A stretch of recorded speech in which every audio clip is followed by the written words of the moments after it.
But what I did do is pull up a version of the screenplay that may or may not be accurate and the show itself. So I'll just kind of have it running as we Okay. go, and hopefully it'll spark some joy. But because you like it so much, surely you must have something to say about it. I wouldn't say I like it so much, but Oh no! Well, we'll I get into it. definitely like it. Uh, Hmm. yeah, I think this is probably one of like top three wintry family TV miniseries of the early 2000s. Oh man, every part of that sentence made it smaller and smaller. It's an exclusive club.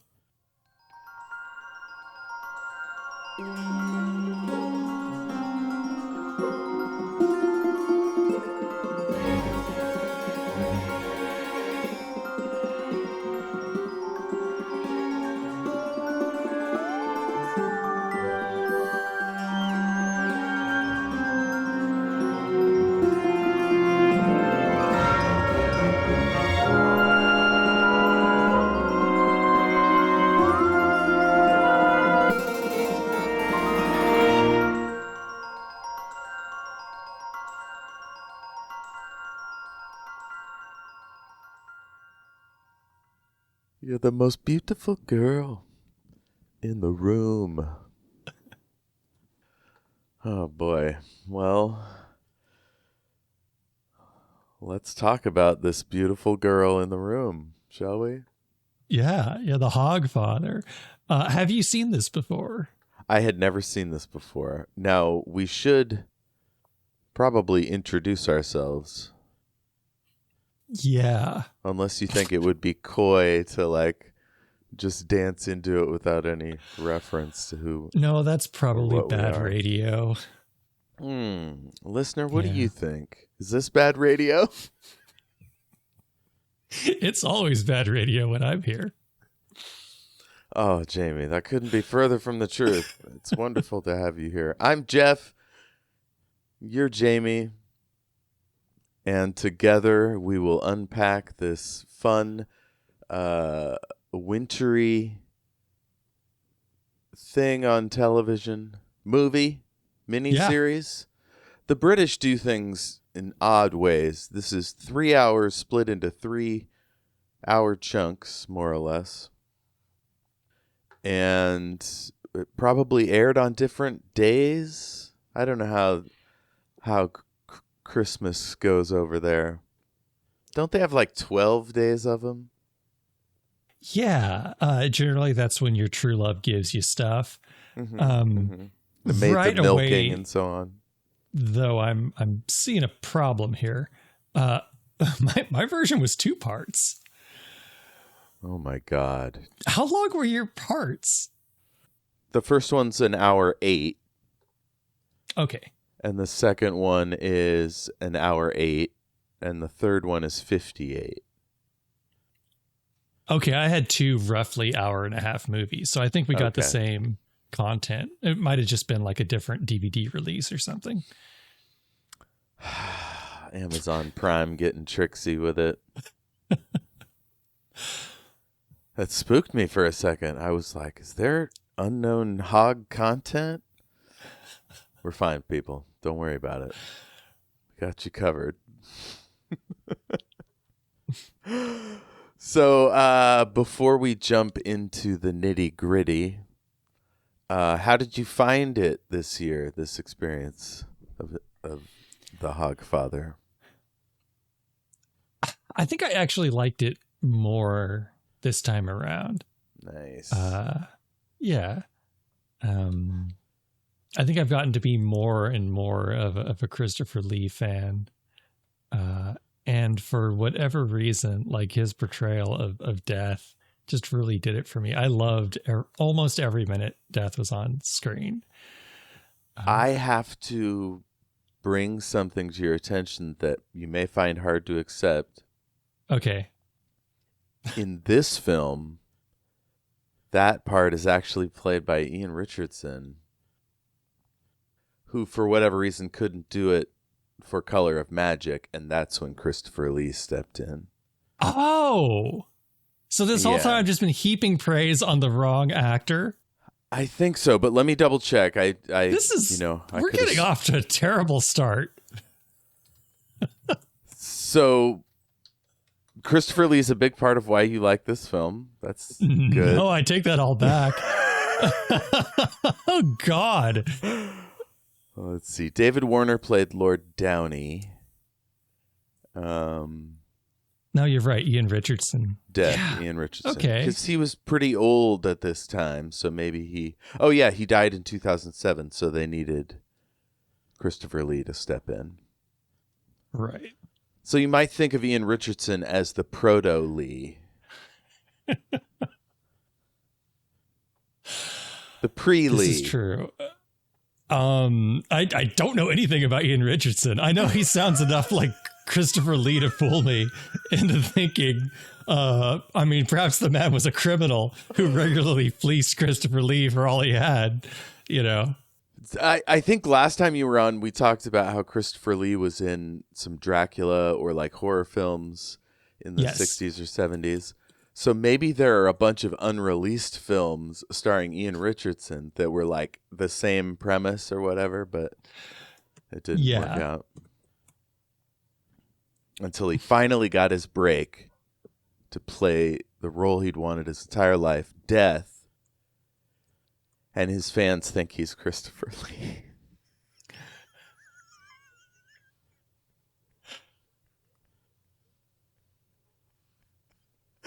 This is the most exciting thing that's happened on the Great and Secret Knowledge to this point. It looks like there was an animated version of Soul Music and Weird Sisters in 97, and their Death was voiced by Christopher Lee. Well, would you look at that? We figured it out. So Lee introduced the character. Yeah. Okay. Debuted, and then Ian Richardson stepped in briefly until he died, and then Lee came back to honor his sacrifice. Right. And I cannot stress this enough. I'm in no way implying that Christopher Lee killed Ian Richardson so he could... People know by now it's important to me that we stick to the facts. I got a little fast and loose about George W. Bush an episode or two ago. That's taken care of. Now here we're setting the Christopher Lee story straight. Right. It's important. Thanks for being honest, Jayme. I appreciate that. I try. I can only imagine that this will be the first of many moments that like diehard Hogfather fans are going to be furious with us. Oh my God. Just yelling at their phone. I can hear their angry rhetoric now. They're pounding sticks on big wooden doors. Wizards out. Wizards must die. Oh, that was the other one. That was Color of Magic. Yeah, This is Hogfather. By the same people, though. The same producers. Both have David Jason in them, who in this plays Death's assistant named Albert. I don't know what other roles he plays in the fiction in the wider universe, but in this he pretends to be an elf with some cute ears. Yeah, that was good. Before we go on, like, do you have much experience like with Discworld in general, other than like the Color of Magic TV movie was my first exposure. I had tried to read... No, that's not true. I read Good Omens, which he wrote with Neil Gaiman, scandal noted. And that's something else. Maybe I tried a Discworld novel that I tried making money and didn't understand it at all. So I'm glad I got to do this, like got to see Color of Magic, and it didn't blow my mind in terms of like that's on the top of my list, but this I think was better. It was more contained, which suited the budget better, I think. It's smaller sets and less Invisible dragons. Fewer invisible dragons, mostly. There's some dogs and some pigs. There's not a lot of wrangling on this picture. Yeah. Yeah. The only time there are horses, you see them from like the legs down, as if they're like people up there just moving horse legs, like I puppet think all horse they legs. could afford were like some centaurs. They work cheap, but you can't film them from the waist up. I just did a podcast episode where we joked about a two-legged centaur. Oh, nice. Yeah. That's just a satyr, right? Or no, that's a goat. Yeah. It'd be a horseman. It'd be a horseman with probably still have a tail, yeah. We could have like an actual cowboy. Well, now you're just being silly. Hogfather 2006. Was this a BBC production? I believe so. Yeah. Okay, pretty cool. And I think it's the same director as The Color of Magic. It is, Vadim Jean. I would have assumed that he has plenty of comedy experience, but I feel like it's not as... it's not a virtuoso performance, if I could put it that way, in terms of direction. It's like competent, functional. There aren't glaring... It's not like The Room, you know? Yeah. But it's also not like a sitcom with like whip pans and you know. There's no studio audience. I've only read a couple of Discworld novels. I've read The Color of Magic and The Light Fantastic, which I think is they adapt for part 2 of the Color of Magic miniseries. Yes, those are the first 2 books. And they included some of the stuff from book 2 in book 1. Or part one. And I think even fans tend to say that those first 2 are a little rough and like not one of the best starting points, despite being the first place. But if the rest of the series is anything like the first 2, I would say that a good deal of the humor is contained in like the omniscient narration, which probably is never going to translate well to screen. So you can put the characters and you can put the lines, but you lose a lot of that kind of like fun grandfatherly charm of being told a fun story. Yeah, anytime you get into like footnotes and things, you can lose some of the humor. Like I'm reading the Bartimaeus trilogy, which is incredible, but some of the best lines Bartimaeus just rattles off in a footnote, like about how magic works or whatever. Because he's so dismissive of humans that he's like, any chance to bust their balls, he'll take it, which is fun. Nice. And so, let's see. What other examples? I mean, I guess like Douglas Adams. That was my next example, The Hitchhiker's Guide to the Galaxy. It started as a radio show where everything has to be said or intentionally unsaid to like cause tension and things, which is fine. Like that's fine for a radio show. But when you make a TV miniseries or a movie, it's got to propel the narrative. And if your story is like a bunch of cute vignettes stapled together by a weak arc, you know, it won't be quite as effective as a like a story from later in the guy's life, like this one, Hogfather, which has a tight, pacey, you know, story. I'm listening to the audiobook now. It's great. Oh, so, nice. Yeah. Yeah, I will say that watching this movie again kind of convinced me it's finally time I should pick up a Discworld series. I'm probably I found an infographic. It's like version 3 of the suggested paths you can take. And I'm definitely going to start with, a lot of people say guards.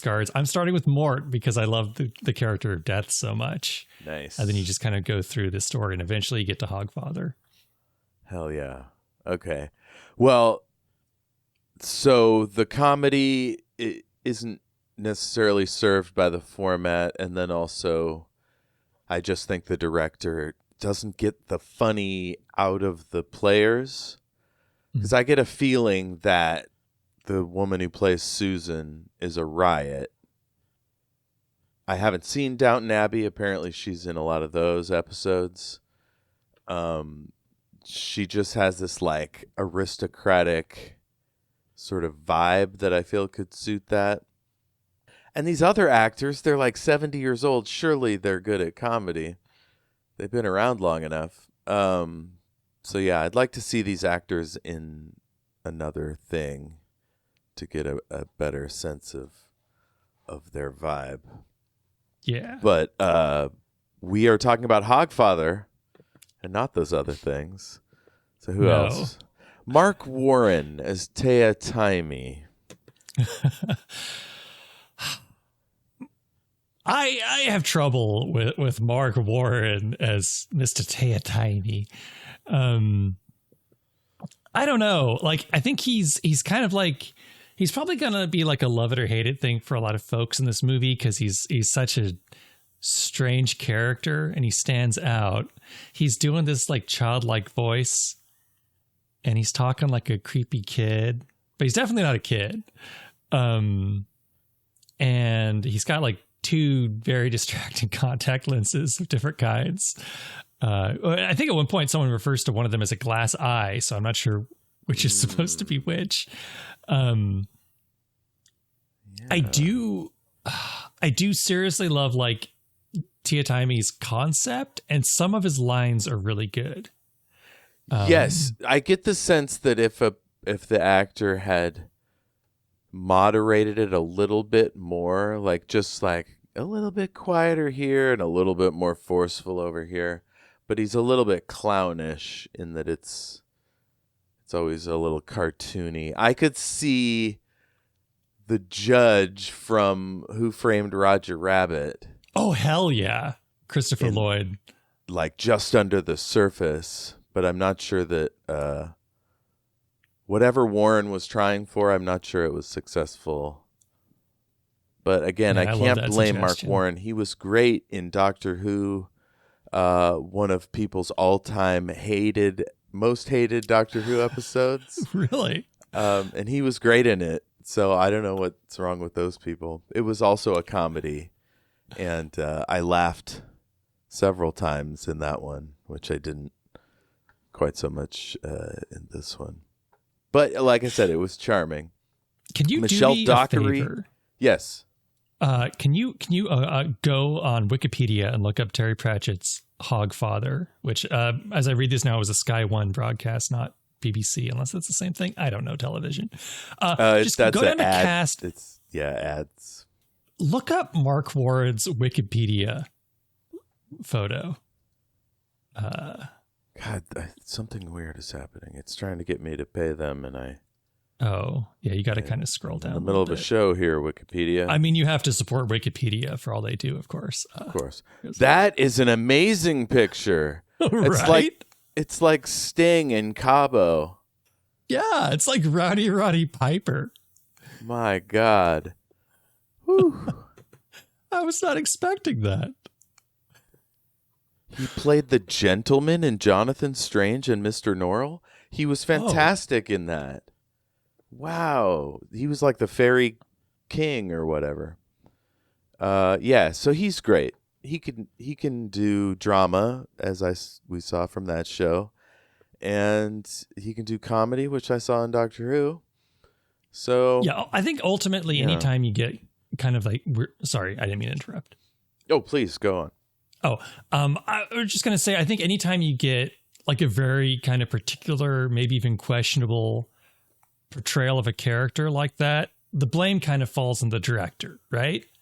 Because the director kind of has to step in and be like, I'm not sure if this sing-songy child voice is working for you. I get what you're doing. Maybe try a few other things. But it can also maybe he was be encouraged served to do it by the director in other ways, yes. Right? In composition, in sound design, the way he breathes, I don't know, the way his coat billows. I mean, I know some of that stuff was happening, it wasn't quite as seamless, but increase that a little bit, and then sound editing to make his voice sometimes quieter, sometimes louder, depending on how close the other person is to them and stuff. You know what I'm saying? Like there are Yeah, ways absolutely. to elevate a person's performance, even if you couldn't get it out of them on that day. Yeah. Yeah. Now it is for TV, so they get fewer rehearsals probably, or takes, one or the other. More rehearsals, fewer takes. I'm not sure how they do it on TV. I don't know. We're the experts, people. We're who you come to for this trenchant analysis. Oh, should we say what this movie's about? We shouldn't. We should do the entire episode just talking about characters and a thing they haven't seen. We should just sit here telling each other to look up Wikipedia photos of the cast. Oh my God, Stephen Marcus is Banjo. He's in overalls in a tub of water. You won't believe it. It's incredible. So yeah, this is Hogfather, 2006. You said first appeared on Sky TV. It's got a 7.4 rating on IMDb, which is not terrible. It's better than the next one, Color of Magic, by a significant percentage, so that's good. A lot of people love this one. Just if you were to pick one thing that was your favorite part of this, what would you say then? So, as much as I want to say Death as Santa Claus, because I love Death as Santa Claus, it's such a great part of the movie. And let me just cross out Christopher Lee in all my notes here.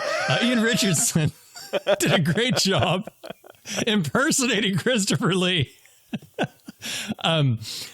It's Susan is my favorite part of this movie. I adore absolutely everything about Susan, who is Death's, I guess, adopted granddaughter. I don't really know the full story. They don't particularly get into it too much in this movie.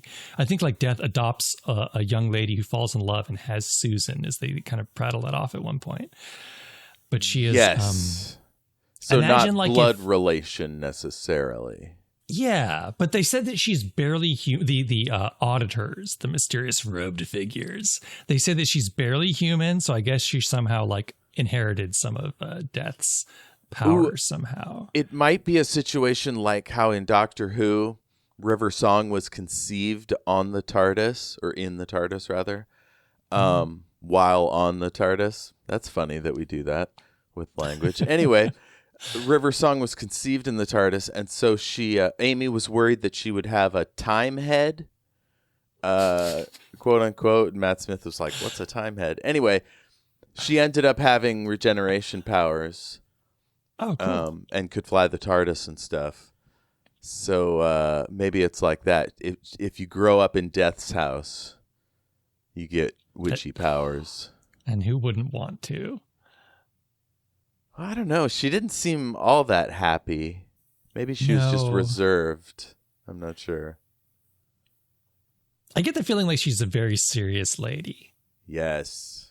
Very She's serious. kind of like if Wednesday Addams grew up to be one of the women on the Super Nanny reality show and also was Buffy the Vampire Slayer a little bit sometimes, is how I describe Susan.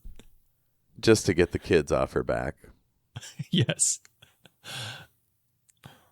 Yeah. I'd really love to know more about her performance because she kind of plays it almost like a Vulcan. Yes. And so it helps that you explained like she's less human because like some of the extremes I feel like have been sanded off over time. I didn't think she was like intentionally underplaying it.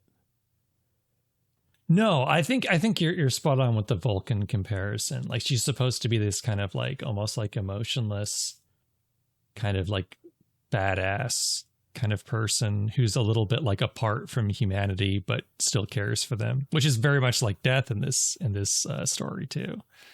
Yeah. From what little I've seen of Terry Pratchett, he doesn't like to hurt women and children. And so she almost has this kind of plot armor where like she can wade into a scene and lay waste to a monster, and you're never really that concerned about her dying. I don't know. Did you have that experience? Oh, absolutely. Like early on, she's like I guess, what do you call that? A duchess, like a British nanny. Yeah. And the little little girl comes in and she says, "There's a monster in my room." And Susan's very much like kind of like sighing, like again. She goes and grabs a fire poker, and just then like all these like snobby people like kind of stroll in from the father and mother's party, and they're like, "Oh, how wonderful! You're playing along with the children. Yes, how more wonderfully droll," and all this stuff. Oh, that guy was really good. That tall guy. Yeah, psychological. It's a psychological. I love a good idiot, and that guy was fantastic. Hell yeah. And so she goes down into the basement, and all the adults think, "Oh, sorry." Before you move on ahead, ye gods, there's a girl out here with a poker. What are you doing?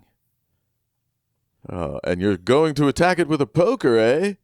She beats up monsters with a poker. Actually, that's a very clever idea. Yeah, that's pretty fun. Go on, carry on. My favorite part about that character is he says, "No, this is actually very smart, because she's going to go down there and put on a show and pretend to beat up the monster to make the little girl think that there's no monsters." And then he says it in front of the little girl, which would, if this is what Susan is actually doing, would completely blow the plan. This guy's a moron. So luckily, there is a real... Yes, in an environment... Oh, man, we could really get into the weeds on this. I jumped ahead to this scene because it is a very memorable part of the film. Yes. He could be just a rich asshole who doesn't care about his effect on children or other families or whatever. He might be the highest status person at this party. Or these kids are like, yeah, this guy doesn't know about monsters, like kids trust their parent or their teacher, not some random asshole at a party. Oh, that's true. But if the kids are smart and are already a little suspicious of Nanny, what's her name, Susan, then this guy saying that could cause some destabilization. Now we're back to him being a douchebag, And then it's complicated in this case because there are literal monsters. Yeah. As we find out, as she goes down there, beats the crap out of a monster, and like walks back out with a bent fire poker. That said, they are in Ankh-Morpork. There are monsters all over the place, aren't there? This whole sequence, the way it's filmed, it really feels separate than everything else in the Discworld movie series, because it feels like like the scenes in a Peter Pan story before you go off to Neverland. Like all these people at this party, none of them look like wizards or gnomes or elves or anything magical or out of the ordinary about any of them. I'm not sure if that's how it is in the book or if that's just how they chose to film it, but it is a little strange that like all these people, they walk outside and there's Ankh-Morpork and like the Wizard's Tower and all that stuff out there. And you don't get that vibe from inside this house. It's like a little pocket of like British normalcy. Yeah, all these lovely costumes, great set design. There's this room with this I've moved on to the Guild of Assassins, which is right after that. Yes. Yes. We meet the head of the Assassins, Downey, played by David Warner, and Tuah Taimi. They have this fun exchange. The dog seems to like you. I get on well with animals, sir.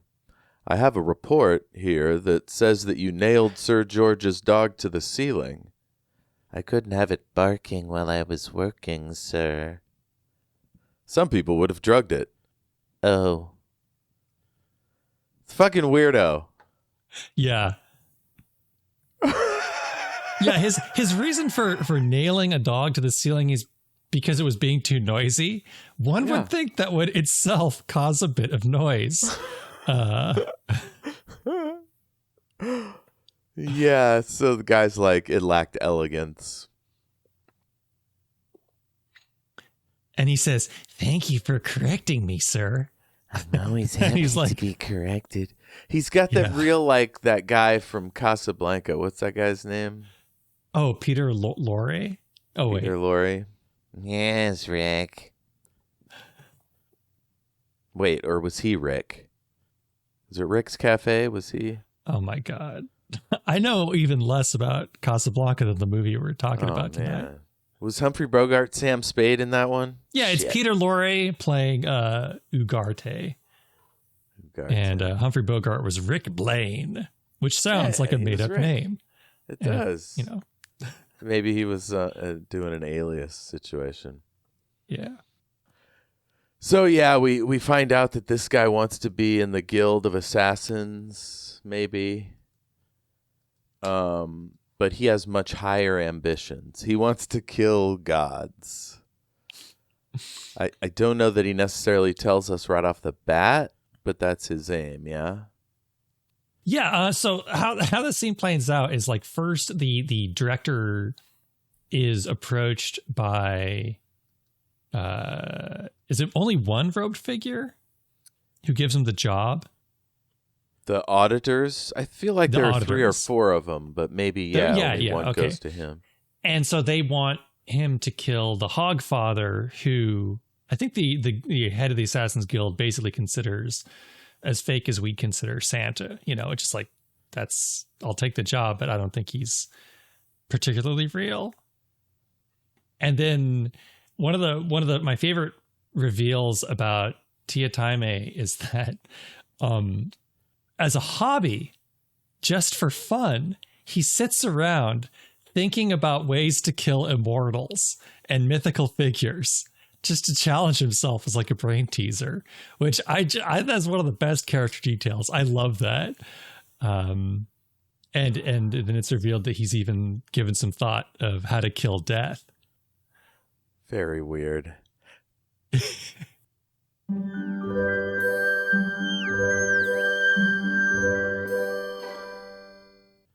I feel like this is a good opportunity for a transition back to get to know you.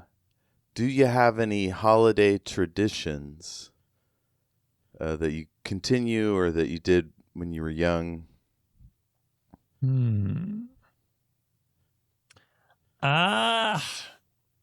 Not particularly. Although I may have just started one last year. My first one. My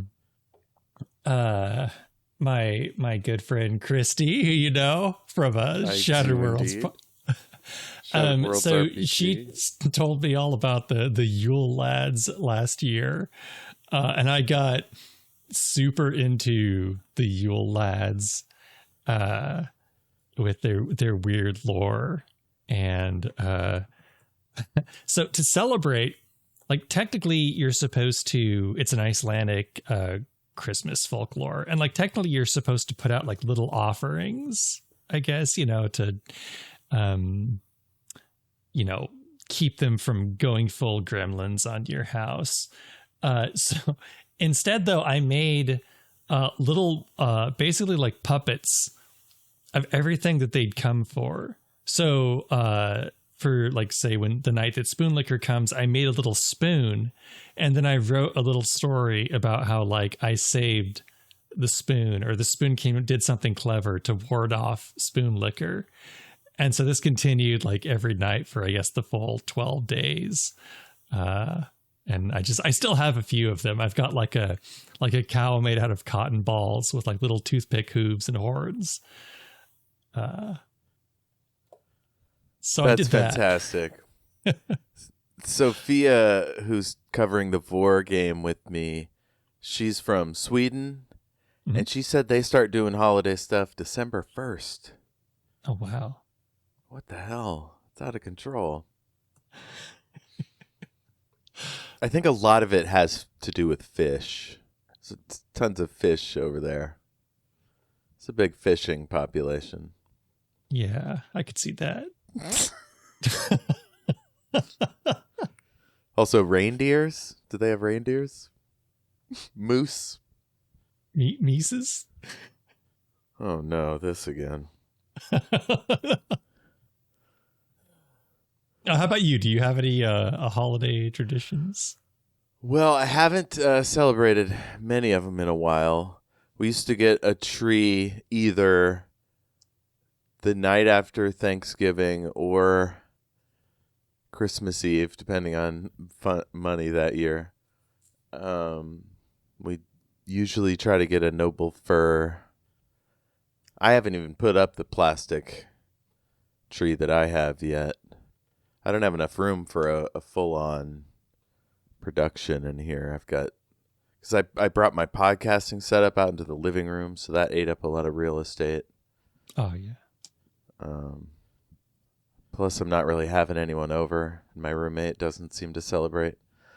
So, the tree side of things isn't a big deal. I've got these lights. There you go. Nice. A few Christmas, but I leave them up all year round, so that doesn't really count. I've got a fake poinsettia, if you want to see it. I'll drag that out here. Nice. Wrap the Einstein lights around the fake poinsettia, and you're good to go. Oh, hell yeah. I like to drive around and look at Christmas lights on houses. Yeah.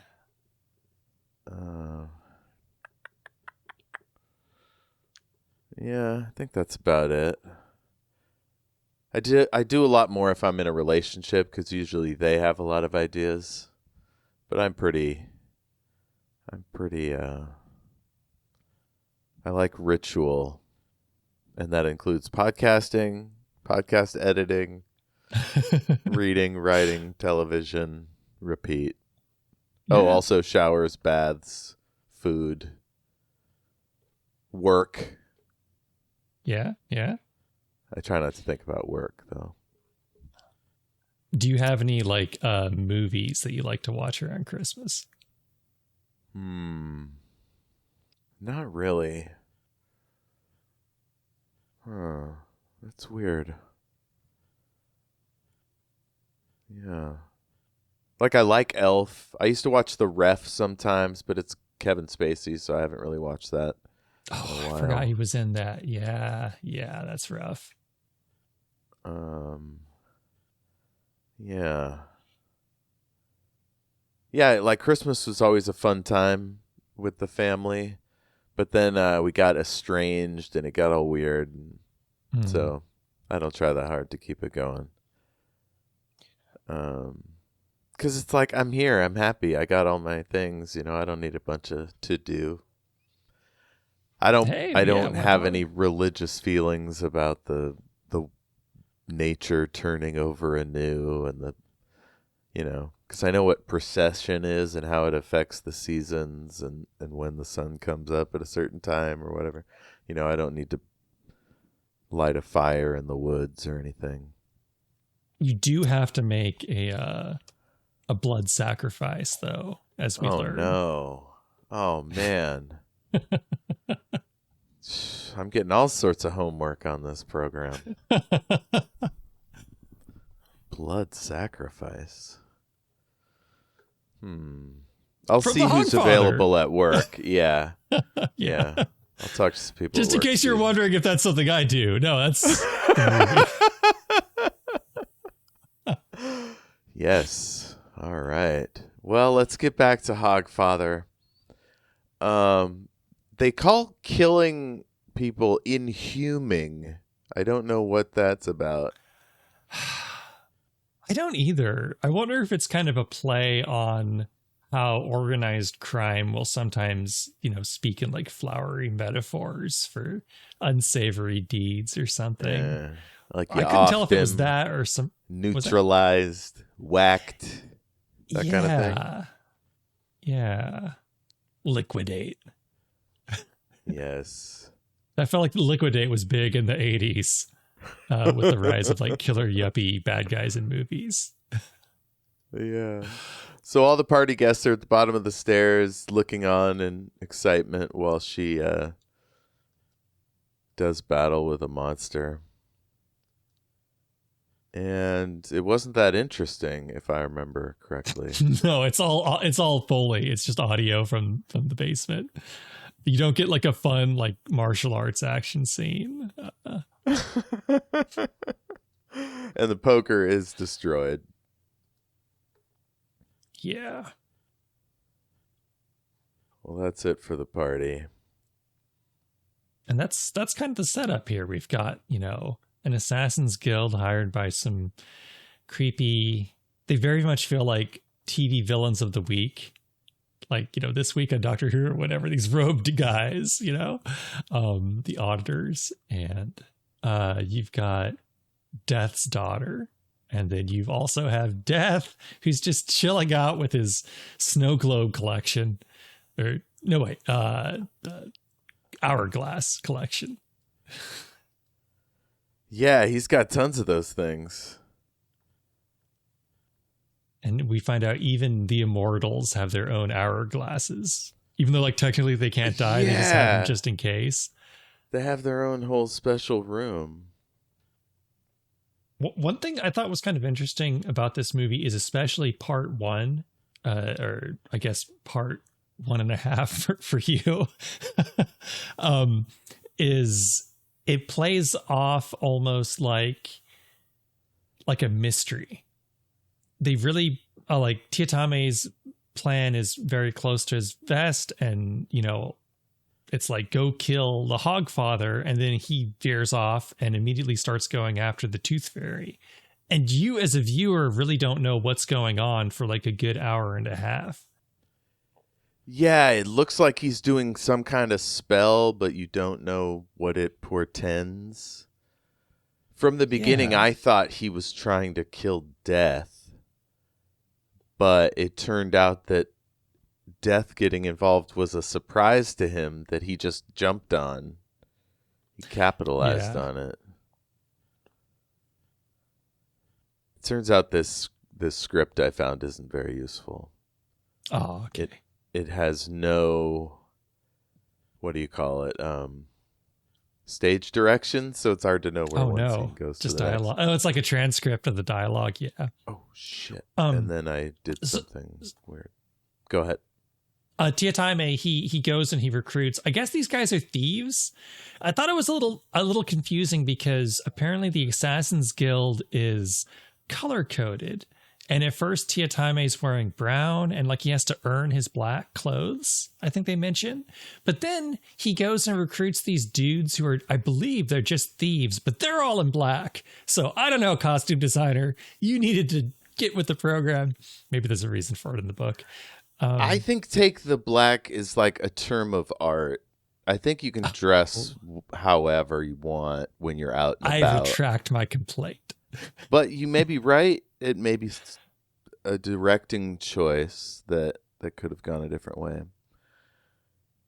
This conversation they're talking about he has the hobby of finding the weak points of his enemies. He meets these guys. Assassins are always fashionably late because of style, right? They've heard he's mental and he's got a funny eye. What I don't understand is how long has this place had waiters? And boom, that's him. Tiatame just blows into a meeting. And these guys are brothers. I believe there were 5 of them in the book. And here there's, or maybe the 5 includes Mr. Brown and Sydney. We've got a scene with Susan. There's another monster. And this one's a real toad. It's basically like a little old man with horns, or like stubbly little horns. And I think this is the first unfortunate indication that perhaps this movie could have been maybe half as long, because they tend to repeat perfectly good scenes once again, like we've just seen her take out a monster and it was fun, and now she does it again. And I don't really feel like we get too much new information, or like we really needed this additional scene. And this is something like an unfortunate repeated thing throughout this movie is, they'll have like a fun scene with death in the like the Santa sleigh, and he's complaining about the pillow in his belly. And then like 10 minutes later, we go back and we do the exact same scene with maybe slightly different dialogue.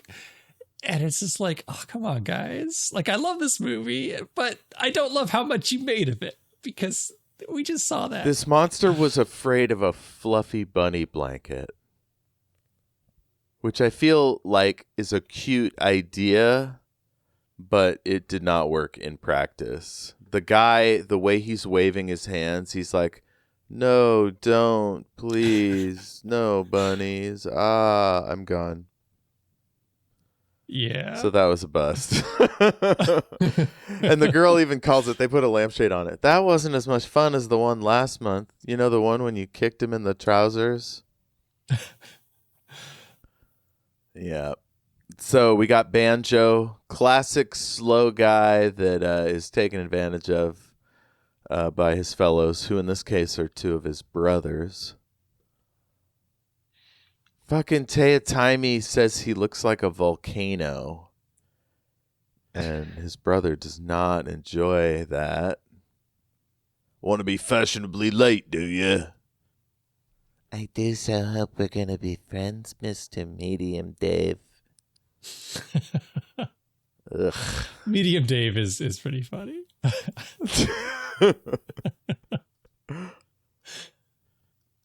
Oh, now they capture the Tooth Fairy. Oh, so the way he captures the Tooth Fairy is by busting out one of Banjo's teeth. And this is weird in the book, too. Like, how did he know Banjo wasn't just going to immediately destroy him? Apparently, he has some sort of weird hypnotic power over slow people and children. I don't know. Really? It's not really followed through.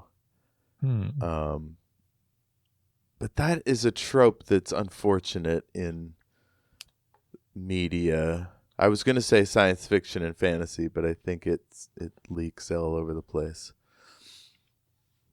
Not so much the complicated criminal slow guy, but like the heart of gold, just needs the touch of a woman or a good hug, These three criminals felt straight out of like a 1930s like vaudeville comedy duo or trio. Yes. You've got like there's the big dumb guy, there's like the cowardly guy, he's just like, don't hit me. And then there's like the angry guy who's like the Mo, and he's like spends the whole movie like frowning. Really heated. Mm-hmm. Very, very one-dimensional dudes. But they're good henchmen, they're yeah. they hinge well. They do indeed. Tuah threatens the Tooth Fairy's carriage driver to show him how to get into her castle, her home, whatever, temple, whatever that place is. And once he shows him how to get in, then Tuah kills him. I guess just to be a dick. He says he was so dull. Oh boy. There's some business going on at the Unseen University. Guy's hard at work. Wants radiation shielding. They want a atomic particle accelerator. So there's clearly like they're at the cutting edge of science. So I think from book 1 and 2 with Color of Magic to this, which is I think 30, some time must have passed, like 100 years or two. Let's see. They're trying to figure out what to do. Oh, they're going to open up old Arch-Chancellor Weatherwack's old bathroom because he wants to be able to wash without them around. That's Yeah, some there's like silly this high business. mage who confusingly looks a lot like Santa Claus himself, especially in the red robes. Yes. And he just randomly is like, you know what? I'm sick of bathing with you goons. I want to go bathe in like this highly experimental, like boarded off danger shower that we've all agreed no one should dare enter. Bordered off danger shower is a good name for an episode.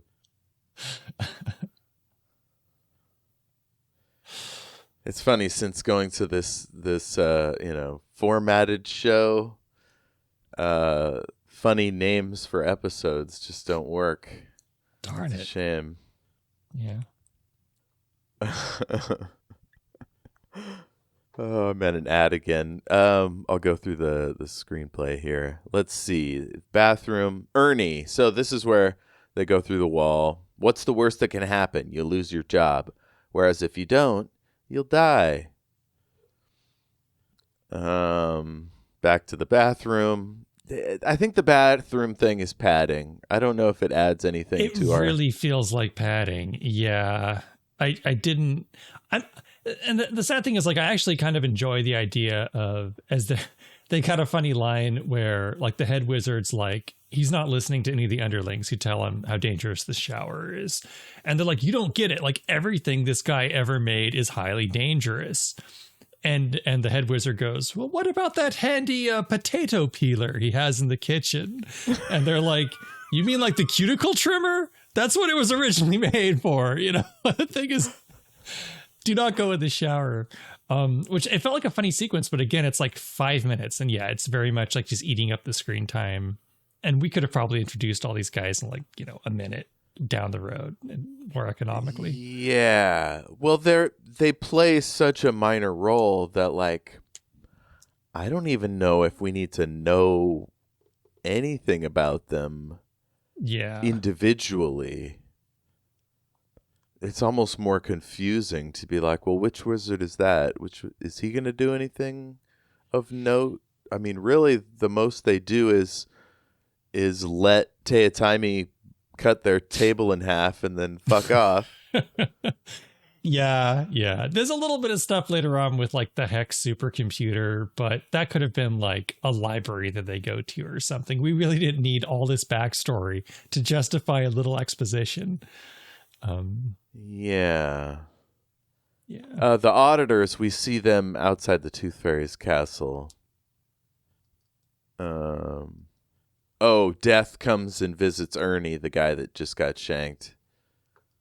So that's fun. He gets to talk to him about...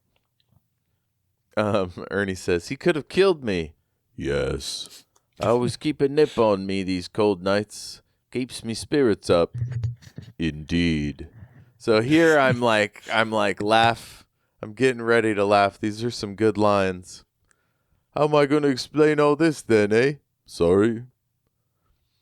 That was very rude of me. I wasn't paying attention. Oh, boy. And then we get the best line of the thing. That's going to be the sack for sure. There at least I have some good news, Ernest.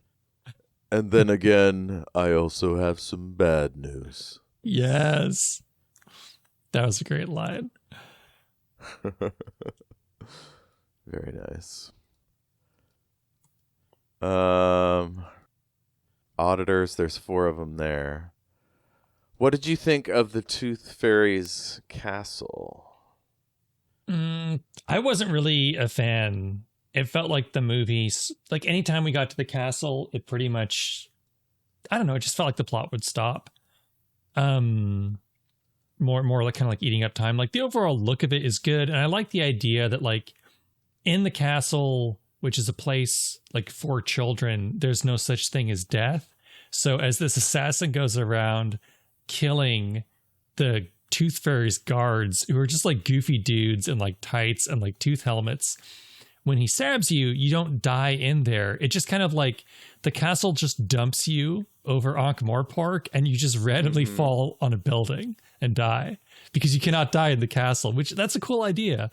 But it feels like we get a good like 45 minutes to just people like staring at closed doors or just wandering around, not really doing much. Yeah. I haven't gotten to that part in the book yet, so I'm wondering how one makes that more interesting. Because really the tension in that scene is, who is Tayatime going to kill? Mm-hmm. Who's going to try to run? How do they get out if it took little sand grains to get in?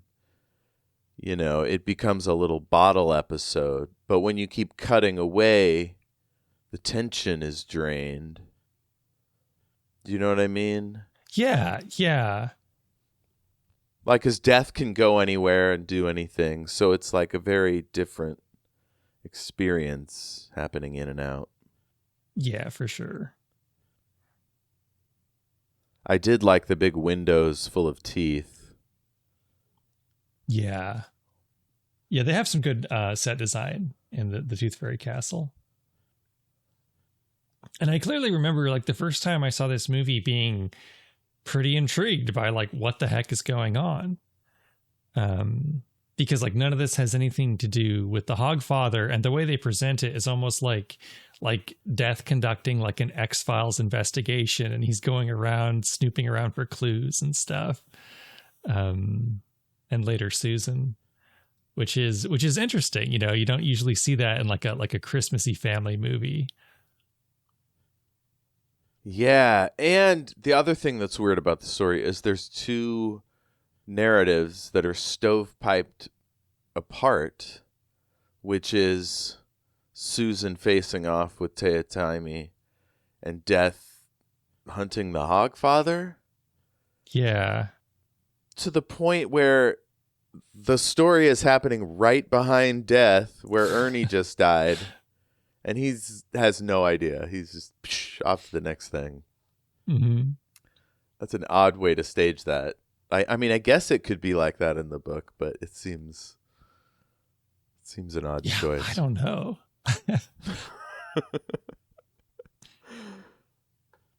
Oh, man. So after the auditors talk about Death and how he can go everywhere, the beauty of the assassin's plan is that he can't interfere. Ah. Is that because Death can't go into the Tooth Fairy's castle? Because nobody can die there? That I'm trying to remember if he... Yeah, I think that's right. But I never got the sense that he tricked Susan into getting involved.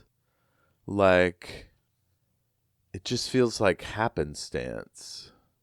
Yeah, but later on, like, Death tells what was the name of his assistant again? Albert. He basically tells Albert that, like, he has tricked Susan into launching this investigation. Like, he's kind of like tricked her into getting involved, and it's up to him to keep belief going long enough for her to solve this. But I felt like I didn't really see that. I may have missed the actual moment that happens. It feels like he kind of tells her what's up, and just luckily she gets involved. Yeah. Let's see. So the boys arrive at the Tooth Fairy castle. They've got the Tooth Fairy in a rug. They step out and they do battle with all these guys with tooth helmets on. And those are the ones you said fall out of the sky and die everywhere.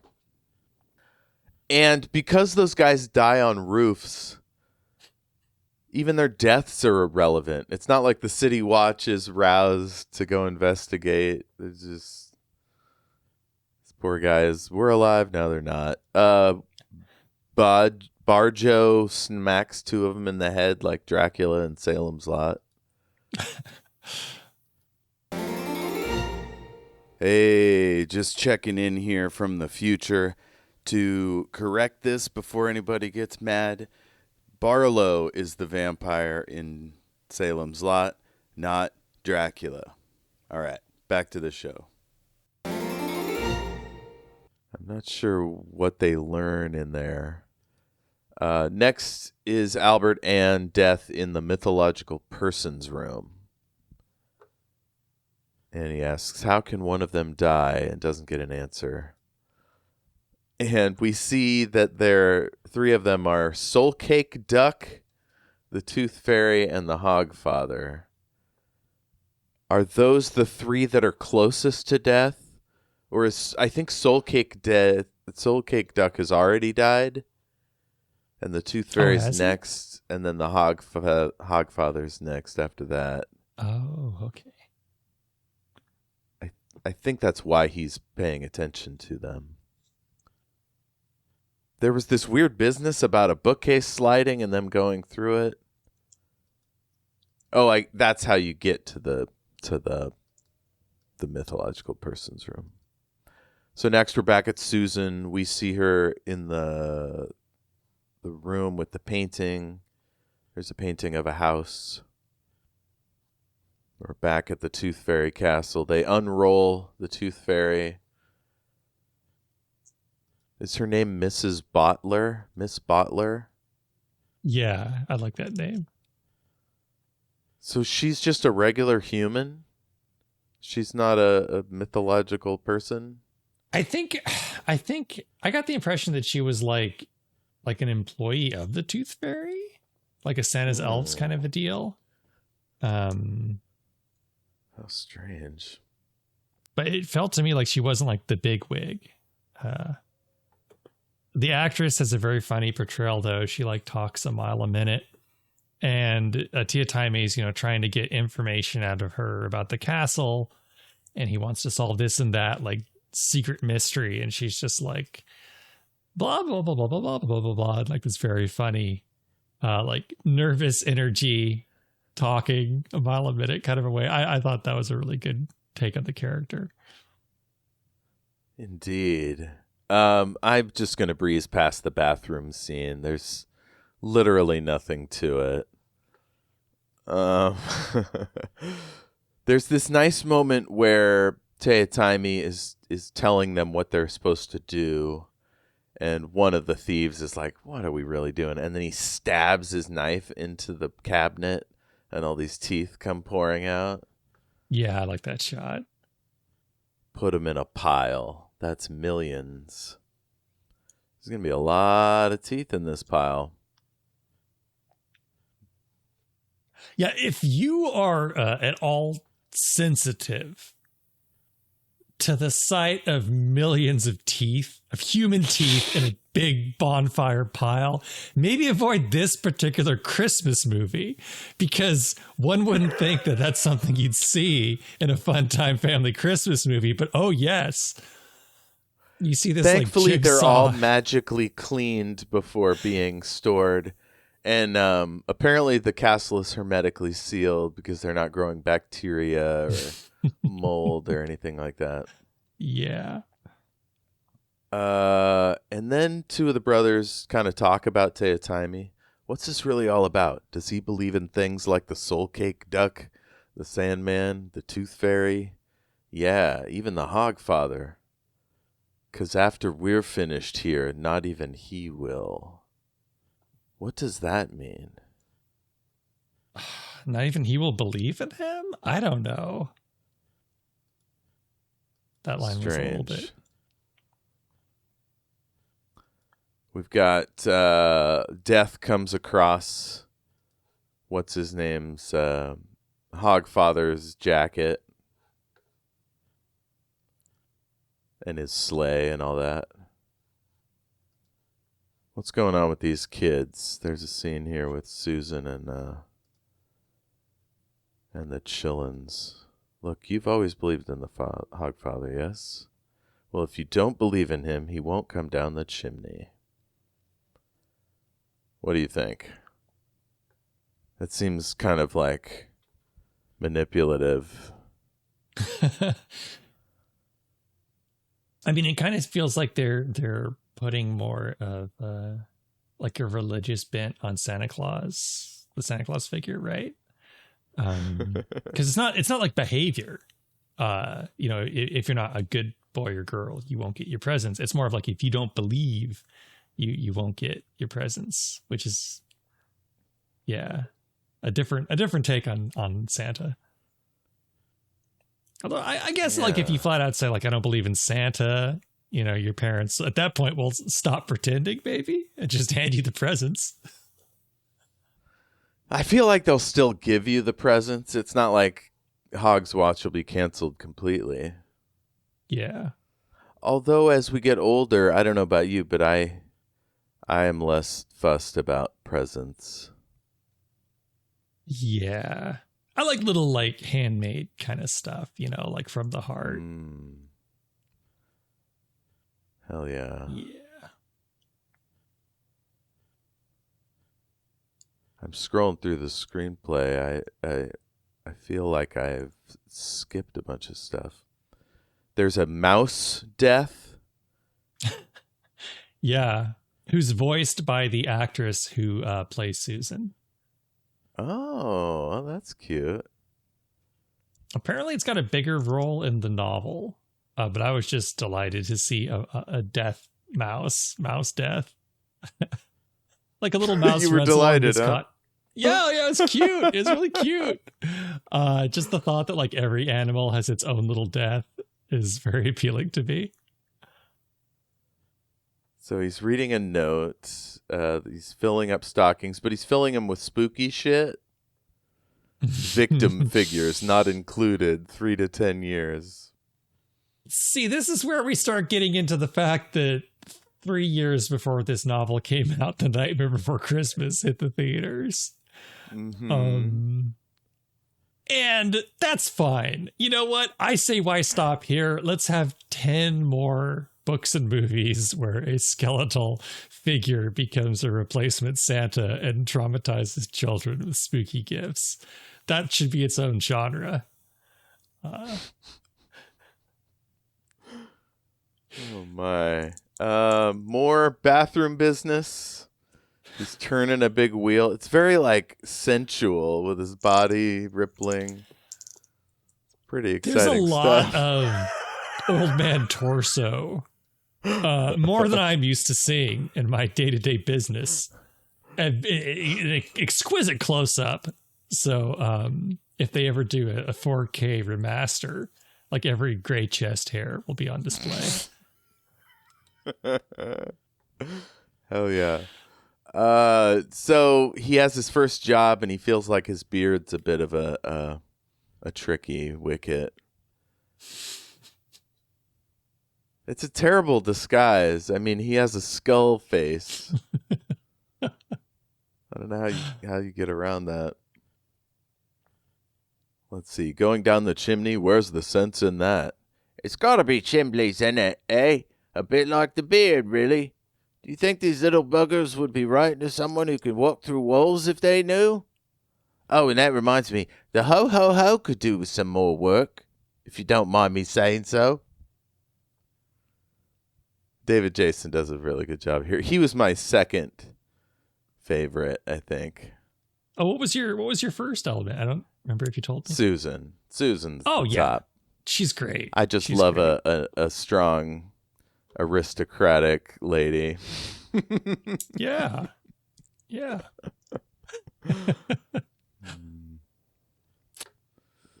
Some nice flying over the land scenes in the sleigh. Doesn't look terrible. Albert's trying to roll cigarettes at 60 miles an hour. I don't know if that's going to work. The whole movie, he's trying to get a smoke. I want to ask you, Jeff, what do you, because I feel like this was the era, this was the golden era of replacement Santas. And whether it was the Santa Claus, Nightmare Before Christmas, Arthur Christmas, this, a million other ones. Everyone was replacing Santa temporarily. And like that was what most holiday movies were about. Do you have any thoughts on that era? Do you have any particular favorites? I'm going to tell you where this all started. Okay. One of my first exposures to fantasy fiction was the gentleman Piers Anthony. Are you familiar? Unfortunately, yeah. Yeah. So Piers Anthony, he did a lot of silly stuff, but in the later days, he created an adult series that had like sex and stuff in it. And it was about a person taking the job of a mythical being and then becoming that person. Sort of like in Dresden Files, if you kill a fairy, you take their job. Or somebody near that area who's spent time with fairies can get that job, not necessarily you. And so that was there, right? And I think that even though like nobody likes to say they liked Piers Anthony because there's some weird stuff in there, I think they were influential, and I think those stories filtered out. And then you had like it probably happened in Xena. There was probably a Buffy where somebody takes a mythological figure's job, right? Yeah, Surely. I could see that. Plus, I think it's kind of it's a fun concept. And then, much like we talked about last time in the Dracula episodes, you forget everything you know about Dracula. Like, here's the Dracula rules. I feel Santa Claus movies have the Santa Claus rules, right? And, how does he get down the chimney? Does time stop? Does he teleport? Every Santa movie has a slightly different way that his powers work. Yeah. Yeah, his does not involve a convincing illusion. No. But it does involve Albert being able to eat millions of pies. And drink, what is it, like 1,130,000 sherries or something? Yes. Yeah. And just get a little bit tipsy. An absurd.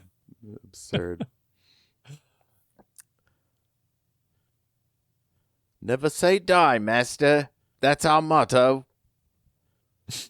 I can't say it's ever been mine. Because he's death, you see. Yeah.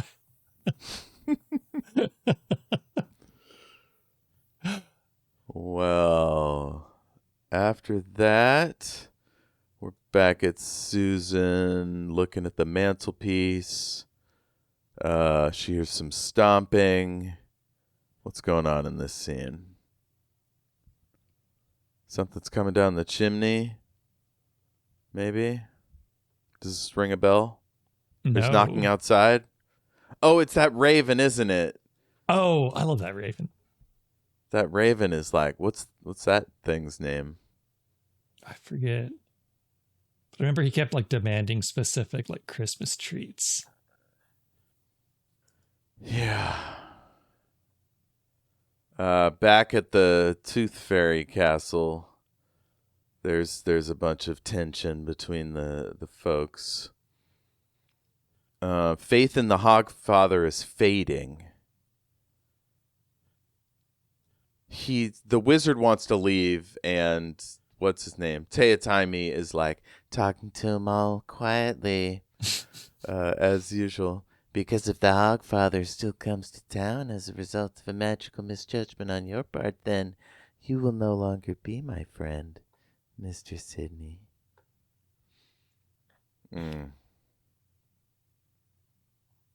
He's a naughty fellow, this Teotihuacan. He's a regular jerk. So yes, death has appeared at the house.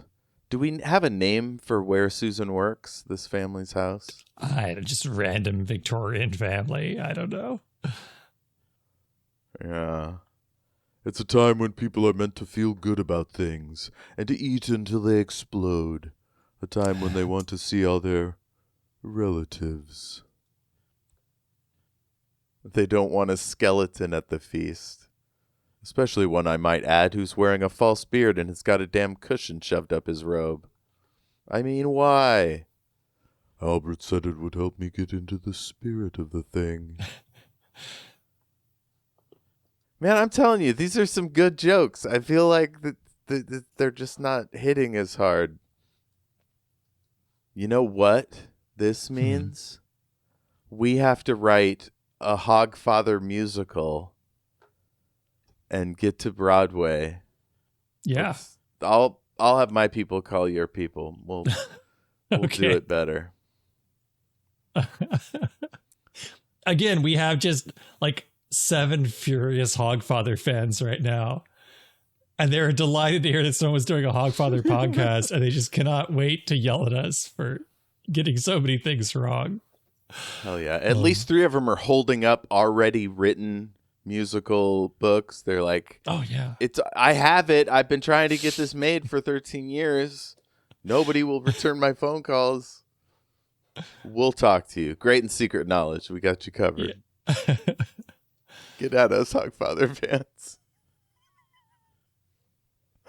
You know there's Hogfather fan fiction out there. There has to be. Mm-hmm. With self-insert characters like hiding in the back of the sleigh. You know, they're handing death presents and everything. Pork pie has a totally different meaning.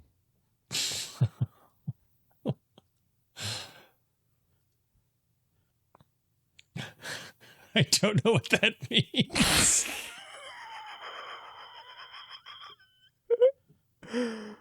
Oh my. Oh boy.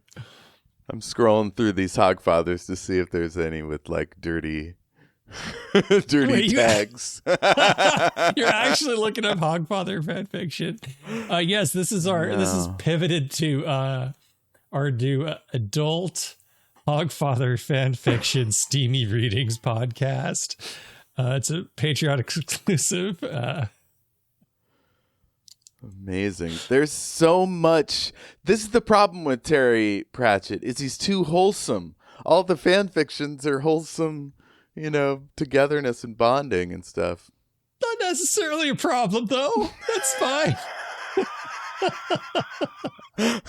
Not necessarily a problem. I need my smut, sir.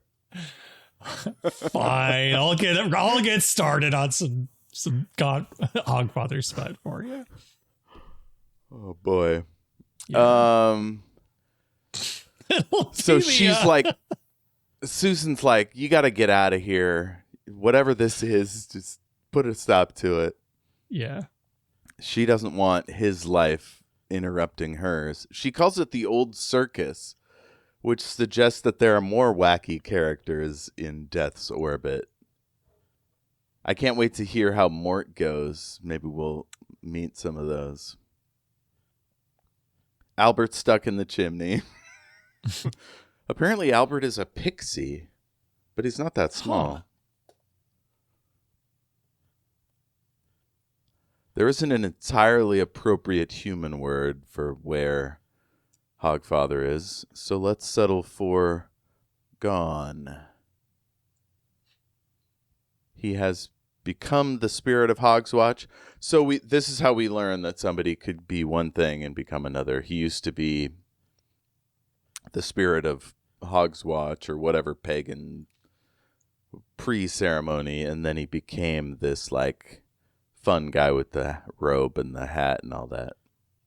Yeah, and I really like that concept where you start out with like the pagan god, and instead of that figure being forgotten and slowly replaced with like a more sanitized, commercialized version, that it's more like the same existing figure just goes through transformations over the ages and becomes something else. I really like that. And then that same now wholesome figure could like devolve back into the original like bloody roots of the character. It was a cool concept. Hell yeah. Yeah, and it leaves things open to Death becoming more flexible, sort of not having to stick to his precisely defined role. Yeah. Anthropomorphic, blah blah blah. So he's reading the letter about a mouse in a dress. Bad spelling. Albert is drinking a ton. Yeah, this is where he rattles off how many drinks he's had. 1,800,706. He says, "Forget you saw me. Good night, granddaughter." And then he's off. Back at the Tooth Fairy Castle. Yeah, I mean, they made some choices with this design, but at the end of the day, it's kind of painted cinder block, or foam. It's a little too dull, I think. Yeah. And I think for me, a lot of it was just like, it felt like we spent too much time in the Tooth Fairy Castle versus how much actual plot and character development happened in there. It felt like we had maybe like 2 or 3 too many scenes of just people standing around, like reiterating things that we'd heard before, or being like, oh, we still can't get through this door. And it's like, okay, well, we could probably cut that though. But I get that, this is a specific format, which is the slow paced holiday. Probably just like you leave this on in the background while you're getting, dinner ready and stuff, something to keep the kids busy. That's a great point. Yeah. Yeah, Doctor Who Christmas episodes always have a lower bar for making sense and like narrative thrust and stakes and physics and all that. Yeah. This is definitely like a comfortable movie. Like when I was watching, especially like the first part, the investigation part, like I caught myself like starting to like nod off a little bit, but not in like I'm bored, but just like it lulled me. Like it's got this very like comfortable vibe to it. There's a lot of like candlelit rooms and charming British accents, and it's like slow paced in like a good way. So I could definitely see this being like a holiday favorite for people. Yeah. Albert tries to roll another cigarette. It blows away. That's fun.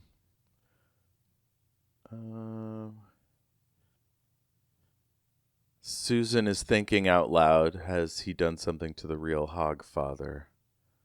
So do we know yet? Like, she seems to think that Death, beat up the Hogfather, took his outfit? She seems increasingly convinced that for some mysterious reason, Death has possibly killed the Hogfather and replaced him. And there's no real motivation. It's just she's placing all the blame on Death for whatever reason.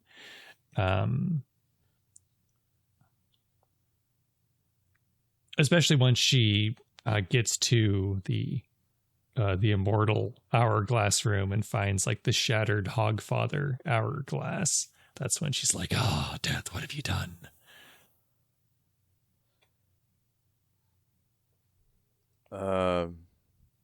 She has a weird Matrix moment where the room spins around her. She's doing some psychic stuff with the clock. Oh, is this where she freezes time? Yeah, all the snow is like just floating in air. She pulls her rad giant hood over. It's a great hood. Now, isn't this where she goes through like a miniature Sailor Moon transformation where her hair turns into a slight beehive hairdo? It grows about an inch. I thought it was funny that they even bothered, but it's very charming.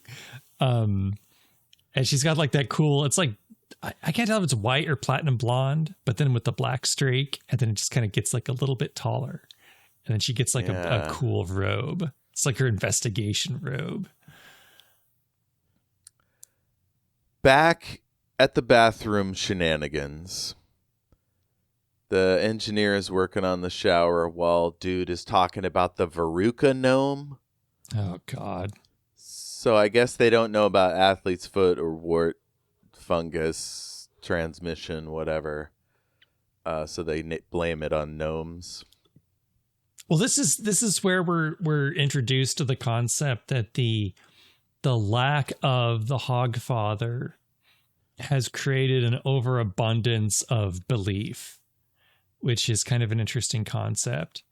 And so since the Hogfather is gone, it's allowing new like mythological figures to spring into existence. It's where it's like the first hint that this is going to start happening. Oh yeah, her hair is definitely boofed up. Right? It's great. Yeah. And I actually really like the effect of her walking through the frozen raindrops. I think of all the CGI in this movie, like this is the most, it's a subtle effect, but it's very well done. It's almost like she's like carving a path through these frozen raindrops. Hell yeah. I took a screenshot. I'm going to throw it in the chat here. There's a cute picture that I found of her as a little kid in death, like on death's lap. Oh, So that was nice. So she's worried that death has killed Hogfather. So that was the end of episode 1. Now we'll jump on to episode 2. Gotta wait for an ad. Any thoughts so far? I think that the portrayal of Susan and Death are just both fantastic. I love both characters. Their looks are great. Susan's got a very striking appearance, and Death is like, I mean, he's a little bit cheesy because like you can tell it's just like a plastic mask, but the blue lights and the hollow eyes really work. And I love like his robe. He's got a great presence, you know? I know it might be slightly sacrilegious. I kind of like this skeleton Santa more than Jack Skellington as Santa, because Jack Skellington as Santa, he's such a screw up. And I know that's part of the story. You know, he's just oafing it around and messing everything up. I kind of like this kind of like gentler, more loving take on a very caring skeleton who's just trying to be the best Santa he can. And even though he's a scary skeleton man, he's just trying his best. And I really appreciate that. Especially coming up, we're going to have the department store scene, which I think might be like the best scene in the whole movie when he's playing Mall Santa. It's so good. Ho, ho, ho will do. Don't say cower, brief mortals. Oh, really? And then this interesting bit. If we're going to give Susan enough time to succeed, the little perishers need to believe in you, Master. I mean the Hogfather. So you've got to look the part. He wants him to be a public figure, to be seen in one good public appearance. Death makes a joke. Let's go slay them. Oh. I don't know if you noticed, Albert, but that was a pun. Or a play on words. The department store. Yes. This is a wild one. It's the campaign for equal heights that have done this, isn't it? They're out to ruin me. That's it. So yeah, there's hogs running around. Where did these hogs come from? What's this all about? I think he makes them for some reason. Oh, is Death on the other side of the wall? Like the sleigh is on the other side of the wall? One's doing a wee. Doing a wee. That one's doing a wee. Oh, their Hogfather quits. Oh, and this is why Death ends up standing in for the Hogfather. This is his big public appearance. And this is, again, like a very like modern department store setting. It's not like some medieval market or fantasy tavern. You know, this could be, you know, Macy's or Sears or something. You're not a pixie. No, I'm a fairy cobbler, mister. Now just shh. Keep quiet. And what do you want for Hog's Watch, small human? That's fun. Next, she's back at Death's house. She finds some autobiographies that write down everything that happens to you as it happens.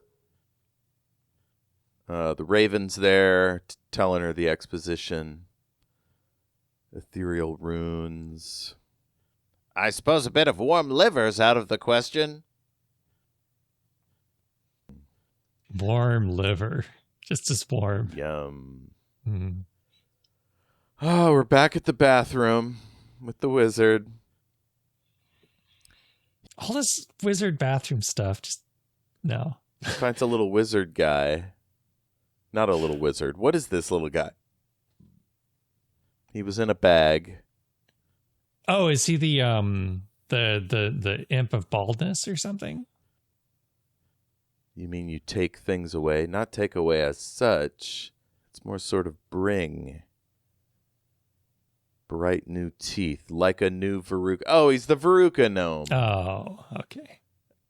So they had to set this up a few scenes ago because we were going to run into one? Good God. Ugh. We could have just stayed at the department store. My goodness. It's like they're giving these old men a paycheck and they gotta get their screen time. I want an army and a big castle with an active drawbridge and a sword. Same. And this is Whoa, wait a minute. The Veruca gnome just became the Veruca gnome. What was he before? He didn't exist. He didn't That's exist. what I was saying. The lack of the Hogfather has created like what do you call it? Like when you go over budget and there's a surplus of belief. So like things are now just springing into existence if you believe in them or even mention them. There's a nice little bit of business where he pours his clippings into a bowl that becomes the pile of teeth because they're a link to the person, so you can manipulate the person. In this case, all the children whose teeth are in this pile. So he's going to do something with belief to manipulate these kids. Children of the world, prepare to think as you're told. And it's Sydney's big magic moment. How does it go? What does it do? I guess it isn't resolved right there. Yeah. Back to the department store. She doesn't want all that stuff. She's a girl. And anyway, I can't afford big posh stuff like that. I thought I gave it away. You do. You do. You don't. That's our merchandise. You don't just give it away. So, yeah, Death really didn't do any research or homework or anything. Just gives the girl a full-on fucking sword. Yeah. Yikes. And this is one, of course, the someone's like drawn this up as a meme. But the mom says, you can't give her that. It's not safe. And Death goes, it's a sword. They're not meant to be safe. And then the owner runs over and he goes, she's a child. And Death goes, it's educational. And the owner goes, what if she cuts herself? And the Death goes, that will be an important lesson. It's so good. So good. Irresponsible parenting from Death. I love it. So back to the wizards. They're talking about how he invented a Veruca gnome. So belief is in flux. They're standing around the computer. They're talking about these new gods being created. Oh, the god of hangovers, right, is mentioned here, and then he turns up later. Yeah, he's very fun. So this Hex has a great big artificial brain. It doesn't think, not as such. It just appears to be thinking. It gives the impression of thinking, but really it's just a show. Now this little chappie is the Veruca gnome who just popped into existence to be with us on Hogswatch Night, being the most magical night of the year. Last year's occult rubbish piling up. Yeah. So all that bullshit led to this moment that actually is interesting. Yeah. All that faffing about. Yeah, and it kind of feels like they could have had all this like exposition and revelation just happen in front of Susan. Like just like give Susan like a secondary character and like they could be the ones who figure out that there's now new creatures springing into existence. I realize that they're kind of trying to stay close to the book, but maybe these bathroom wizard segments are a lot more fun in the book. I'm not sure. Probably. Yeah. You know who loved to upset his subordinates by going to the bathroom with the door open? Oh, wait, who? Lyndon Baines Johnson, President of the United States. Oh, that's a power move right there. A real jerk off, that guy. Yeah. So Susan learns that the Hogfather used to be this mythic folkloric force, and he changed into this sunshiny new thing. The Raven is giving her the dope as she reads the book. He started out as an animal sacrifice to make the sun come up. Oh, so that explains the last scene where he does, in fact, die and then come back to life. Okay. Bit of a Christ allegory, but with tusks.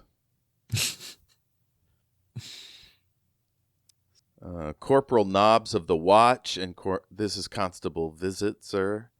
So the department store guy wants Death to be arrested for giving away presents. Not quite up to speed here, sir. I thought the Hogfather was supposed to give away stuff, isn't he? But this one's an imposter. You know, I always thought that. I thought the Hogfather spends 2 weeks sitting in a wooden grotto in some shop in Ankh-Morpork. Very busy time, too. Nice life, eh? So he wants him to arrest the Hogfather for giving away presents in front of all these kiddies? Yeah, this is another scene that almost got me a couple of times. I like these guards. They're very cartoonish. Again, kind of vaudeville. I think they might be like key characters from I just suspect that they're from the Guards series, which is about the City Watch. I think this might be like a crossover moment, but I don't know for sure. I just get that feeling. Interesting. I could see that. Yeah. Yeah. It's not an occasion for superstition and crass commercialism. I used to hang up my stocking every Hawkswatch, regular. All that ever happened was my dad was sick in it once. How do you explain that to your kid? Oh, there's a bunch of vomit in it. Sorry. Santa must have had a rough night. Oh, no.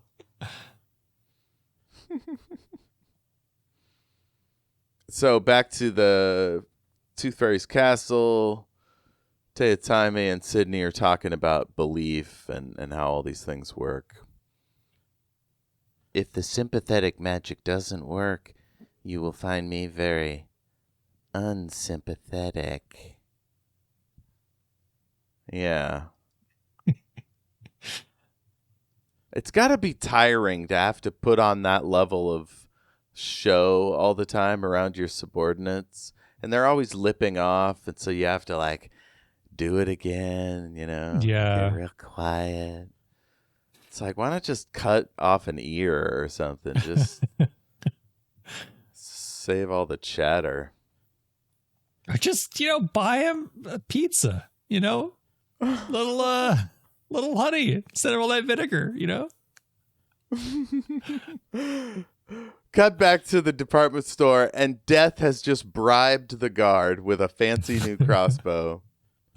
It's a genuine, burly, and strong in the arm, double-action, triple cantilever crossbow with a polished walnut stock and silver-engraved facings.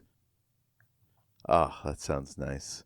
Although, the design of the prop were not silver. It was just sort of like paint. Yeah. It wasn't even silver paint. It's probably something to do with the lights.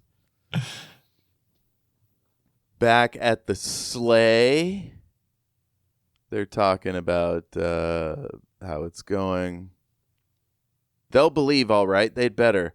Because if they don't, then there won't be a tomorrow morning. So for the sun to come up tomorrow, the Hogfather has to be alive. Precisamente. And things are heating up over at Tooth Fairy Castle. One of them finds some loot. Yeah. I think that they find title deeds to properties. Oh yeah, that's right. Oh, these are better than gold or gems or something. He's like, he says they're better than money. And I remember wondering, like, wait, do they have money? Because I thought they just had like gold coins. I guess they do have money. Do people call gold coins money back then? I don't know. It can. I think because the Tooth Fairy has to hire goons, they started collecting money, right? Oh, and they're supposed to give coins to the kiddies, right? Yeah. But they clearly were diversifying into different holdings and stuff to, keep the money flowing. Okay. That's a funny idea. The Tooth Fairy has to like heavily invest. Yeah, because they can only use the interest for giving coins to the kids, right? Mm-hmm. Mm-hmm. And all this presumes that the parents aren't involved in that process at all, which I find questionable. Susan gets Death's giant sword. Death visits again. Did Death visit the kids again? Who was in his outfit? Was that the kid's dad? Who is this guy? Yes. Yeah. Oh, and so it's fucking up their belief. You're not the Hogfather. Oh, that's sad. So they find the deeds. They're thinking about taking them, and they get caught. And Banjo is just all on Team Tuah. So they must not be very good brothers, because he just jumped ship real fast. You're thinking that Banjo's going to help you. That's how it's always been, isn't it? But Banjo's my friend now. Banjo has the heart of a little child.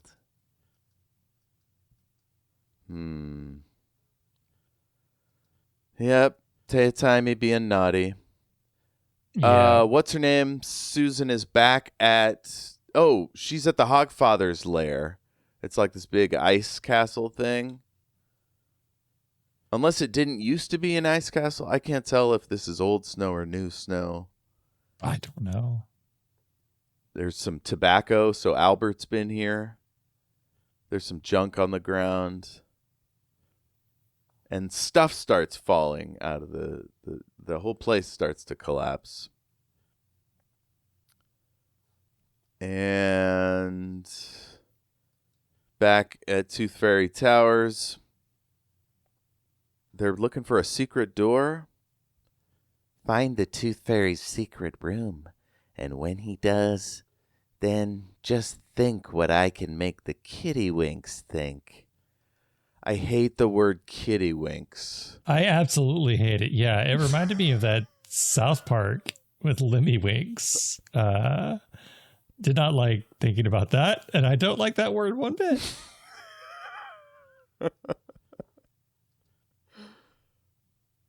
Let's see, Daddy. I say, it's not what you think. Yes, it is. Susan at Hogfather Castle. She finds this new god who's birthed into existence or returned, brought back from old-timey days. She says, "Are you all right? I wish I was dead. I think you may have come to the right place." Because stuff starts falling down on their heads. What did you think of Hogfather's castle? It was all right. Like, it was the design of it was a little not quite what I was thinking. Very like medieval. It looked kind of like Superman. a bear skull. I mean, a boar skull on the outside. Yeah. I guess what they were going for is like that was the original design back when he was more of like a like a primeval spirit, and it didn't really get updated. Gotcha. That's why it had a pelvis for a chair. Mm. Did you notice that? No. Pelvis chair. Yeah, it was pretty great. I was at physical therapy the other day, and one of the exercise machines just had like a pelvis just in it, just sitting there, nothing else. And we walked by, and I'm like, I like your pelvis in the chair. That's my anecdote. But how many times do you get a chance to tell someone you like their pelvis sitting in a chair? Gosh. Right? Yeah. I do not know. That was my only shot. Where's the part where fucking Jayme goes like in a circle? Do you know what I'm talking about? Up, it's weird because like he's got this whole plan to use sympathetic magic on the teeth and like gain control over children, which itself kind of feels like an end game, right? But then he kind of veers off into the secret door business, and he really wants to get in there for like additional nefarious deeds. Yeah, I think this screenplay must have skipped the part where he goes, "Oh no, happy Hogs Watch, everybody." Yeah. That's a real performance. So we think Susan and that guy are dead because the castle just got totally obliterated. Then there's some narration. It was the night before Hogswatch. Up Gouger, up Rooter, up Tusker, up Snouter, giddy up. Not necessarily everyone is entering into the Hogswatch spirit. I think around this time, Susan runs into the god of hangovers, played by that very... What'd you think of that guy? I really liked him. Yeah, definitely good. I think there's something to be said about like extremely skinny actors, like DJ Qualls. There's just something like it cheers you up to see them, that's a messed up thing to say. But it's kind of like they got like a fun vibe, you know? Hell yeah. Gangly city. Yeah. Yeah, the script I found online, it's not helping me. It like repeated on itself. I mean, maybe we could just like summarize and like hit like the big points of the remaining plot, because it feels like we're most of the way through. I mean, there's a ton left, but a lot of back and forth. Let's see if we can find some good lines. Wizards. The scythe, cloak, the white horse, the granddaughter. Oh, Susan runs into the wizards. The god of hangovers is named Bilius. Oh, okay. Nice. Oh, speaking of good lines, I just wanted to go back. I wrote this down.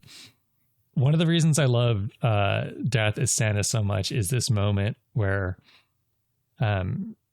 he's told, the kids are supposed to say thank you after they sit in your lap, and you say you're going to give them a present. So he's like, oh, okay. And he tells the little girl who wanted the sword, he says, you're supposed to say thank you. And the girl goes, thank you.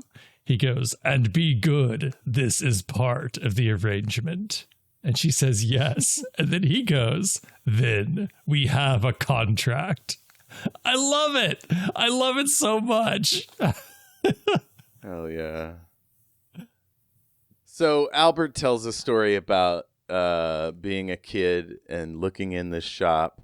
I had my heart set on this huge model horse in this shop. It was what I always wanted. Someone was in there buying it. And, just for a second, I thought it really was going to be for me, but it wasn't. I'd have killed for that horse. But I still hung up my stocking on Hogswatch Eve. You know why? Because I had hope. And the next morning, our dad put in my stocking a little wooden horse that he carved his very own self. Ah, and that was worth more than all the expensive toy horses in the world. No, 'cause you're a selfish little bugger when you're 7. Only grown-ups think like that. Yeah. That is how it is. This is when Death finds out that rich kids get better toys than poor kids. Yeah, Death kind of reminds me of Doctor Who in that he was like made a lord, at some point. So he doesn't quite grasp how bad it is for poor people. Yeah. So Susan is introducing Bilious, the hangover god, to the wizards. Wow wow sauce, the hottest sauce in the universe. Interesting. Do you think somebody sells wow wow sauce? Oh, they have Like at a to. convention? Yeah. 20 pints of lager, some pepper vodka, and a bottle of coffee liqueur.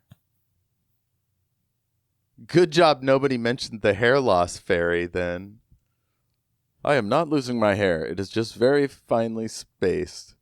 Yes, half on your head and half on your hairbrush.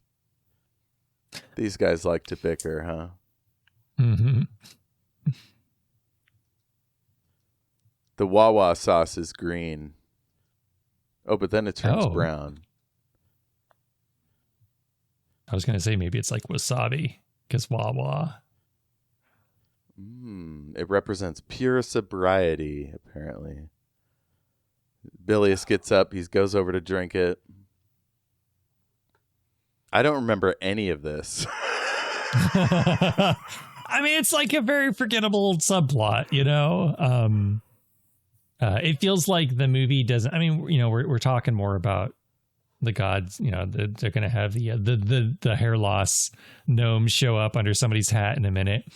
But it feels like the movie, it kind of stumbles for a while, and it really doesn't pick up again until Susan and Bilious head back out, and they're going to go to the Tooth Fairy castle by way of a magic portrait, which is another really cool effect in the movie. Yes. I really like that. Yes, that is a very memorable scene when she reaches into the water and pulls up like purple paint. Yeah. That was cool. I was, to be honest, I was kind of like disappointed because they're going through this painting and it looks wait. great. I'm sorry. I'm sorry to interrupt. I'm looking at the script here, and this is a joke. I swear it's been made 100,000 times, and yet I'm kind of happy to see it. I personally always wondered if there was an eater of socks. You know how there's always one missing? To the laundry. Yeah. I agree. That's good. And I was hoping that we'd see it, I'll go for an eater of socks. I'll take it over Veruca Nobody Day, Give me like a big Muppety, like Cookie Monster. Oh, man. So she and Bilious are walking along. She's telling him her backstory. They get on a horse. What are these wizards doing? They're still talking about how belief is creating stuff. They're talking to Hex. He's giving him the scoop. There's a finite quantity of belief in the universe. That's such a strange idea. It is. I wonder if that gets more play in like the other Discworld novels, because I know they have stuff involving gods and things like that. I want to briefly turn up the volume on this so I can get the quote. It's Death saying, "I like this job." Oh.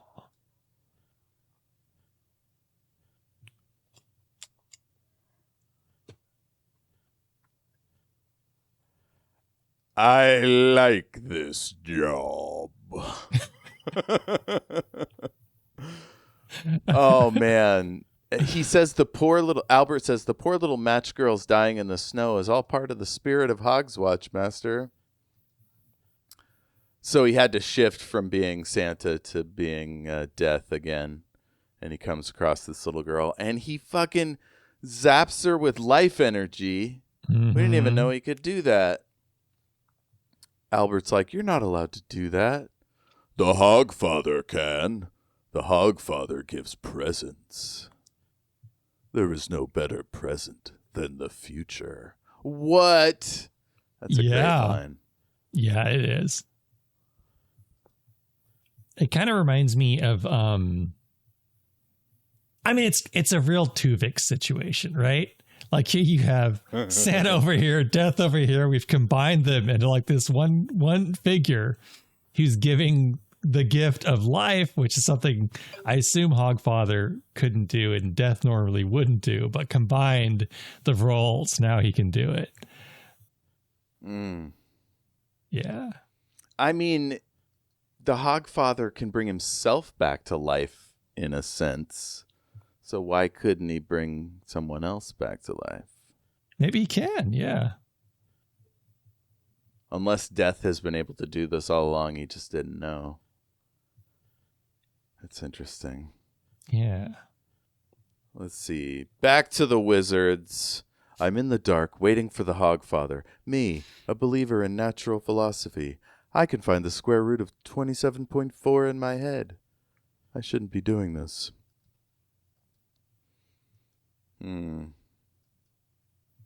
Death pawns off the little girl on the guards who just happen to be right there. Yeah, then he like threatens them. He's like, give her like a warm meal and like a place to sleep. And then he starts to leave and he turns back and he's like, and I may be back later to check on her. And it's like, oh shit. And I may well be checking on later. Yeah. Spooky as Yeah, fuck. I gotta say though, as heartwarming as that is, it would be a little messed up, right? You're standing there minding your own business. Here comes Death dressed as Santa Claus to basically order you to adopt a kid, and then like threatens your life if you don't do it. Like that's a weird family dynamic from then on, right? How long is this relationship gonna last? Oh, God. It doesn't bear thinking about. That poor child. I mean, it's better than being dead in the snow. I'm sure it'll work out fine. Yeah. Susan and Bilius arrive at Painting Town. This is a child's painting. Twyla paints like that. I painted like that. Grandfather saved some of my drawings. Come on, let's find the house. What house? There's always a house. I'm not sure what that means, but sure, why not? Teatsime is fucking menacing the locksmith. This again. Sydney wants to leave. He's tripping. Cut back to the Wiz. The smart guy is like, wants to go around the world to study evolution. Wizard's not paying any attention. Death shows up. I'm the Hogfather, of course. Ho, ho, ho. You look extremely thin in the face. I'm a bit ill. Terminally, I would say. It's a false beard. No, it's not. It's got hooks for the ears. They pull the pillow out of his jacket. Good times. I like there's kind of like a sub joke where the wizard tells him that after saying it's got hooks for the ears, he's like, it's impressive that they were able to stay on because, he doesn't have ears. He doesn't have any ears. He's deaf. Yeah. That must have given you a spot of trouble. There's a brief moment where Susan and Bilius go behind a tree, and it's like Paper Mario with like a clearly flat cardboard tree or plywood tree. Yeah. I could have gone for so much more happening in that acrylic place. Like if the whole like end of the movie happened there instead of the Tooth Fairy Palace, I'd have been happy because it's really a great effect. Yeah. Or if the Tooth Fairy Palace looked more cartoony. If they had somehow married them a little better. The locksmith is like, I can do it, but the door keeps changing. He says, I don't know what made these. You never said anything about magic. So Banjo chucks him down the stairs. They don't need him anymore. Poor guy. Yeah. Chicken Wire is hiding out. Medium Dave goes and grabs him. They see dude. Poor guy must have slipped. His camera comes tumbling around behind him. Or his tool bag or whatever. Yeah, he slipped. So Susan and Bilius are going up to the door. Let's see. That's the Tooth Fairy's castle. It's teeth. And I should be scared? There's nothing that's scary about teeth. Did I say I was scared? I must just be hungover again. And that's the end of episode 2. Episode 3. We're cooking along. This is great. Yeah. They enter the place. They see the spell teeth going. So she's explaining if you've got a piece of someone's hair, nail clippings, or teeth, you can control them. What's that shadow? This place is alive, and it's protecting itself. And then they see dude tumble down the stairs, and he disappears. And then one of his tools comes down and sticks in the ground. And this is when, kind of out of nowhere, it feels like, because this movie feels like it has 3 distinct phases, where like first you have like an investigation kind of a movie, and then like this kind of like exposition heavy, like we're going to explain everything, and then all of a sudden it almost shifts a little bit into like horror, because like all of a sudden they're like, oh yeah, the Tooth Fairy's castle is like alive and can defend itself. And now it's kind of a haunted house movie out of nowhere, which I thought was kind of an interesting twist. Yes, this is a very interesting idea, and we learn why this happens later on, because it's a boogeyman. Bogey. And an interesting lead up to it, because you would think their hired wizard would be a little savvier about this kind of stuff. But no, he's tripping as well. At one point, the guy's mom shows up and is raised in hell. That was scary. Oh, Medium Dave. Yeah. Yeah, she's like a giant. Like that's what. Yeah, everyone's fears start manifesting and chasing after them. Let's see. This is a children's place. The rules are what children believe. Well, that's a relief. You think so? It's impossible to die here. My grandfather doesn't figure in the child's world. That man who fell down the stairs looked pretty dead to me. Oh, you die, but not here. Chicken Wire is talking about something whispering to him. When I was a kid, we had this big wardrobe, and it had this thing on the door. It had this face, and it whispered things. So that's a little foreshadowing for what happens to him later. Mm-hmm. Mm-hmm. The wardrobe gets him. So they meet Miss Bottler, the Tooth Fairy subordinate, and Bilius is way into her. Oh, yeah. She doesn't drink alcohol. Is this the Tooth Fairy? A Tooth Fairy. Do you drink at all? No, I don't. Not touch alcohol at all? Never. My dad's very strict about that sort of thing.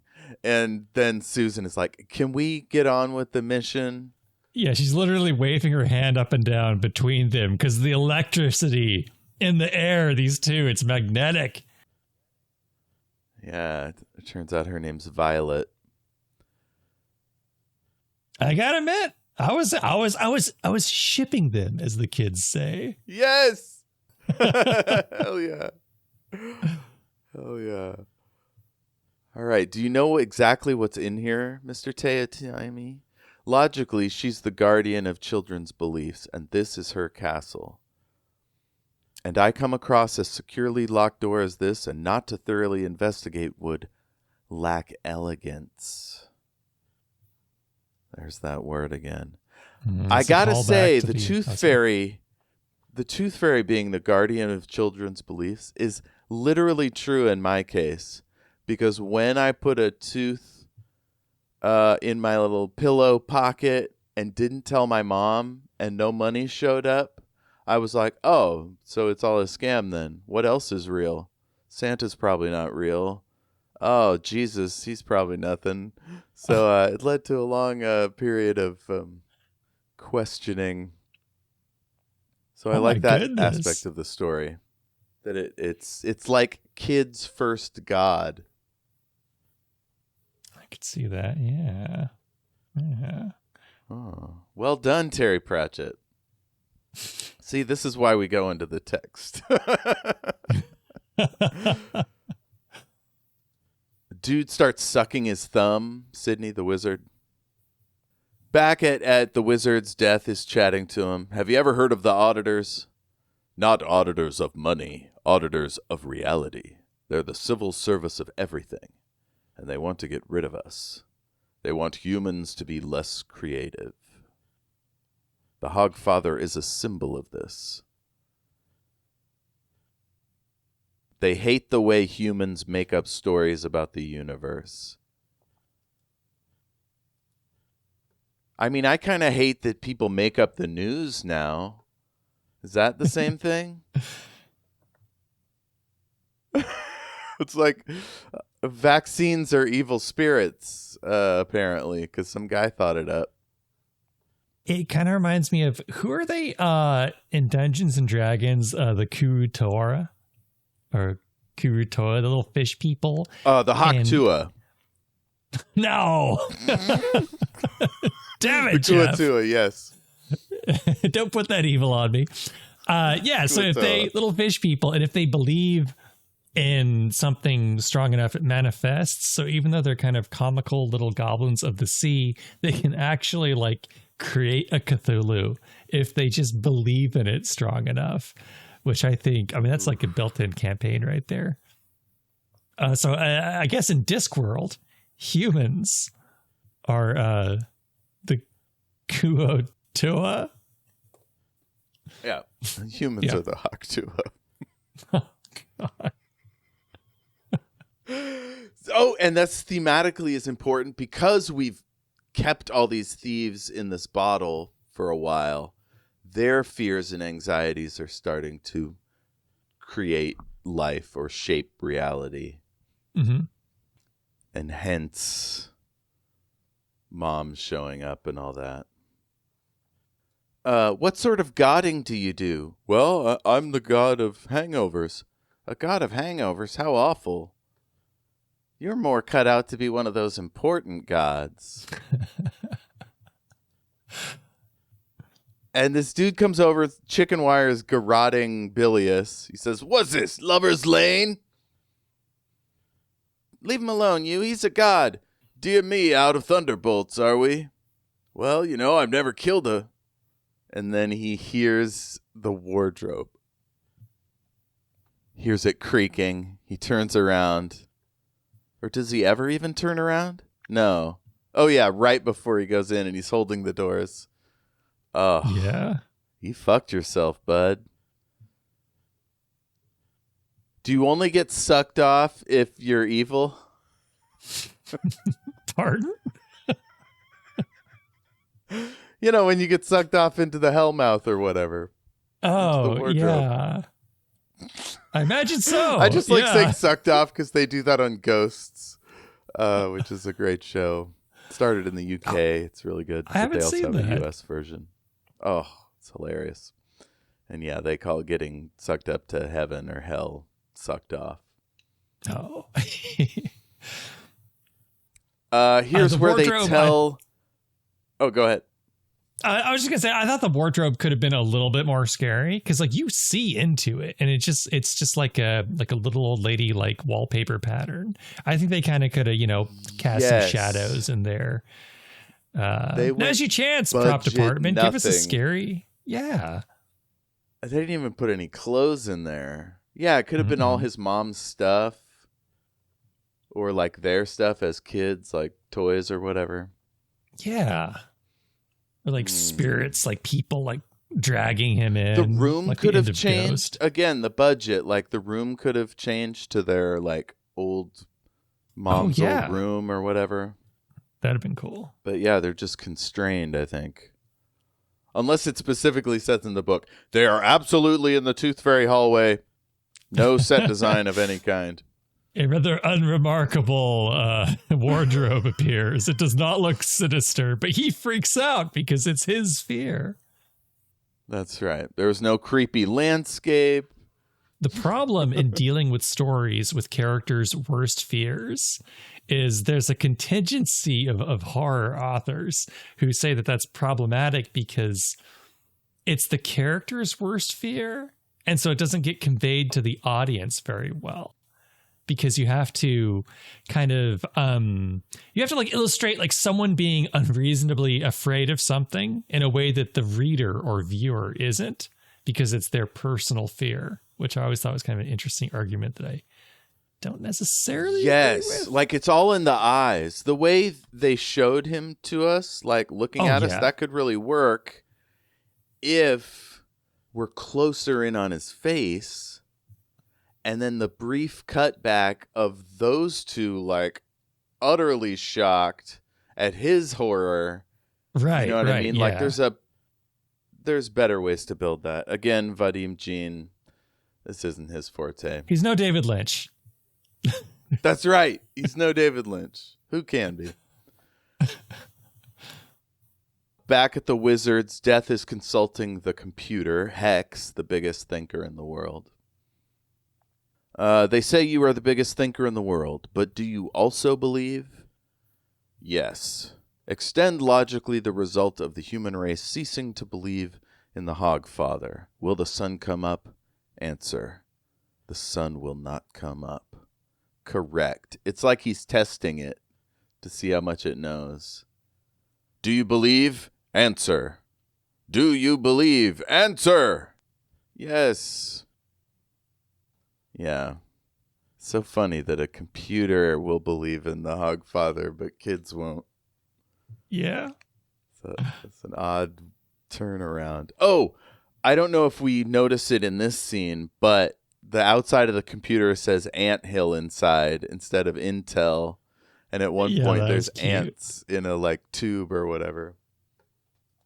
And I think it's like mouse powered. And at one point it requests more cheese. Like there's an error due to lack of cheese. That's fun. Yeah. He says, "Dear Hogsfather, for Hogwatch I want. Let me see. How old are you?" He says, however, and he says, "Have you been naughty or nice?" That's a fun last thing to ask a computer. Although I will say, if you ever walk in on someone seated at their computer and they like lean forward and say, "Have you been naughty or nice?" just turn around and leave. You don't want to see what's coming. Huh. God, what if it's your boss, though? Like, what if it's somebody important? Oh, no. Like it's the police or something, and you just get up. Think we should call him? Give some privacy. As an autistic person, this is the kind of thing I think about all the time. Like, is somebody going to wish me a Merry Christmas? And then I have to think about how a normal person would respond to that. And like the whole deal, it'll just throw my day into chaos. Oh, no. Sometimes I'll say happy holidays back to them. And then like, what if that's a weird thing? Ugh. Yeah. It's hard work being in this brain. But man, just walking out the door of my office, of my workplace, because somebody tried to talk to me, that would be brilliant. So we're back at the Tooth Fairy Castle. Fucking Teotime just walks up and yanks the sword out of Susan's hand. Death himself's second favorite weapon. So his first must be the scythe. Scythe, okay. Yeah. Oh my, it must be Hogswatch. This must mean that you are Susan, the famous granddaughter. Nobility. I'd bow, but I'm afraid you would do something dreadful. They're picking locks in the background while he's bantering with her. His banter kind of sucks, though. She's not buying in at all. I don't know what you're talking about. Who are you anyway? Their meeting felt a little weird. It should feel like heat, right? Like, except he is extremely dangerous. Everyone around him knows he is. And she's just chill as a cucumber. Is that how that phrase goes? Yeah, yeah. Cool as a her chill is cucumber? equal to that of a cucumber. I didn't particularly like how easily he disarmed her either. That wasn't fair at all. No, because like we really haven't gotten to see her use that sword yet for anything cool. So I could have used like, I don't know, like he's got like a one weapon and she like, you know, super sword cuts through it. And then he like gets her with some kind of like sneaky secondary dagger or something and disarms her that way. It wouldn't have to be like an extensive fight, but just a little bit more flourish. Don't we learn, though, that she is like immaterial? Like the sword goes right through her later on. It's weird because what happens is when he tries to stab her, she's like, oh, but you know, death can't happen in this place. And she kind of explains it as like she can't be killed because of the rules of the castle. But I don't know what the difference is. Like the way she says it is like no one can die here, but we've seen a lot of guards die so far. So why doesn't she get ejected like everyone else? She walked in and saw a guy die. Yeah. So I think what she's doing, if I can headcanon this, she has decided to come in and believe whatever the hell she wants. Ooh, because she's like in the proximity of the spell. And so she's like, this guy can't touch me. And that's why she's so imperious, is that she's believing that she will succeed. And, she won't get hurt. What do you think? I like that. I think that's a good theory. Yeah, weaponized belief. Okay. And then she cannot fail her concentration check, or that's right. The ability. So Sydney opened all the locks. He really wants to leave. He's sucking his thumb. Bilious and Violet are like, "Did you suck your thumb when you were little?"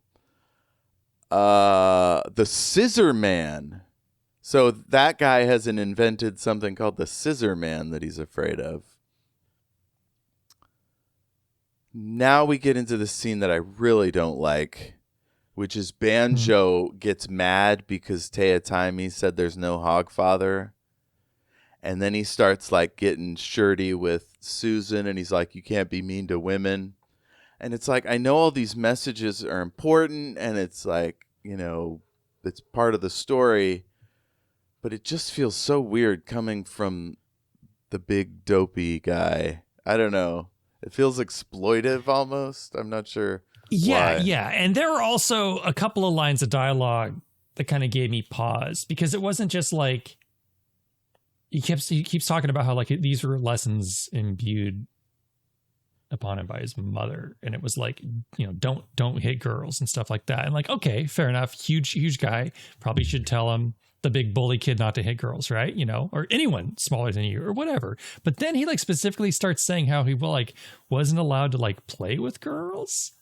And it's just like, well, where are we going now? You know, with that line of thinking, is it like separate, you know, boys from girls, or is it because of some other stuff? Like, I don't even know what's going on.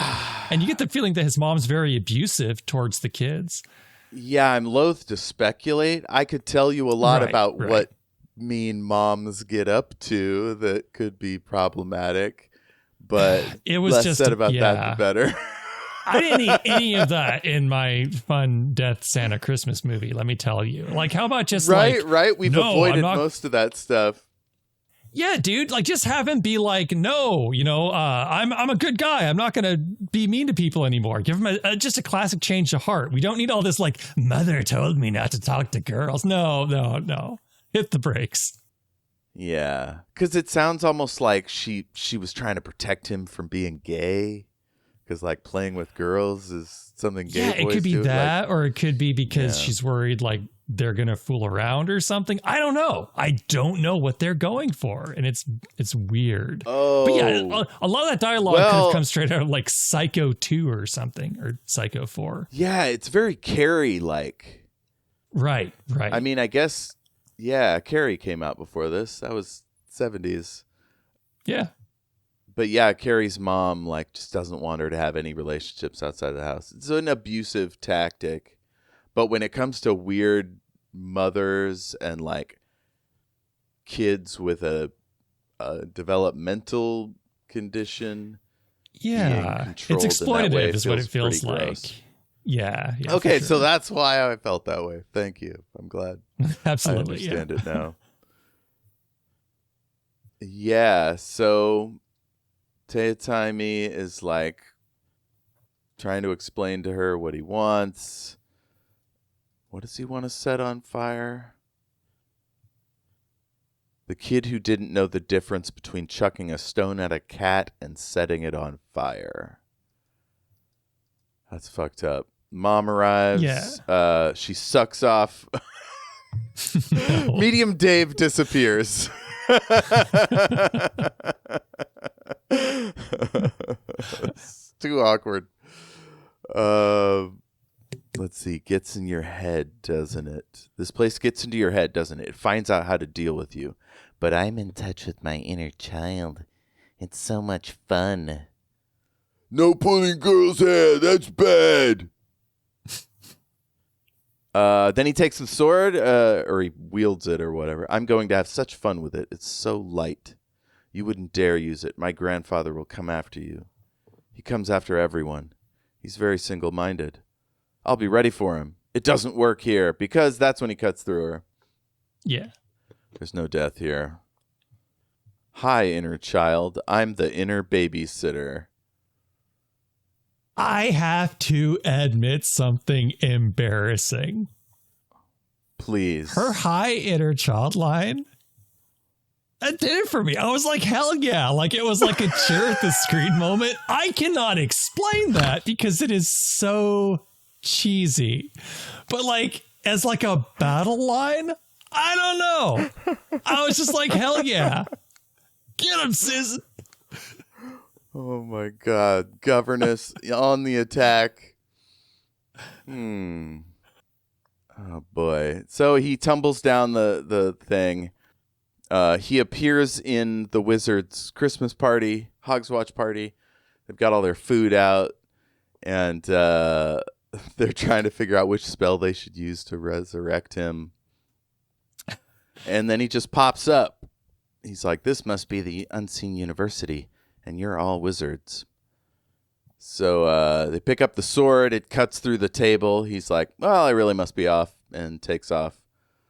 And somebody says he won't get far, and the guy's like, won't get far while holding a sword that appears to be able to cut through anything.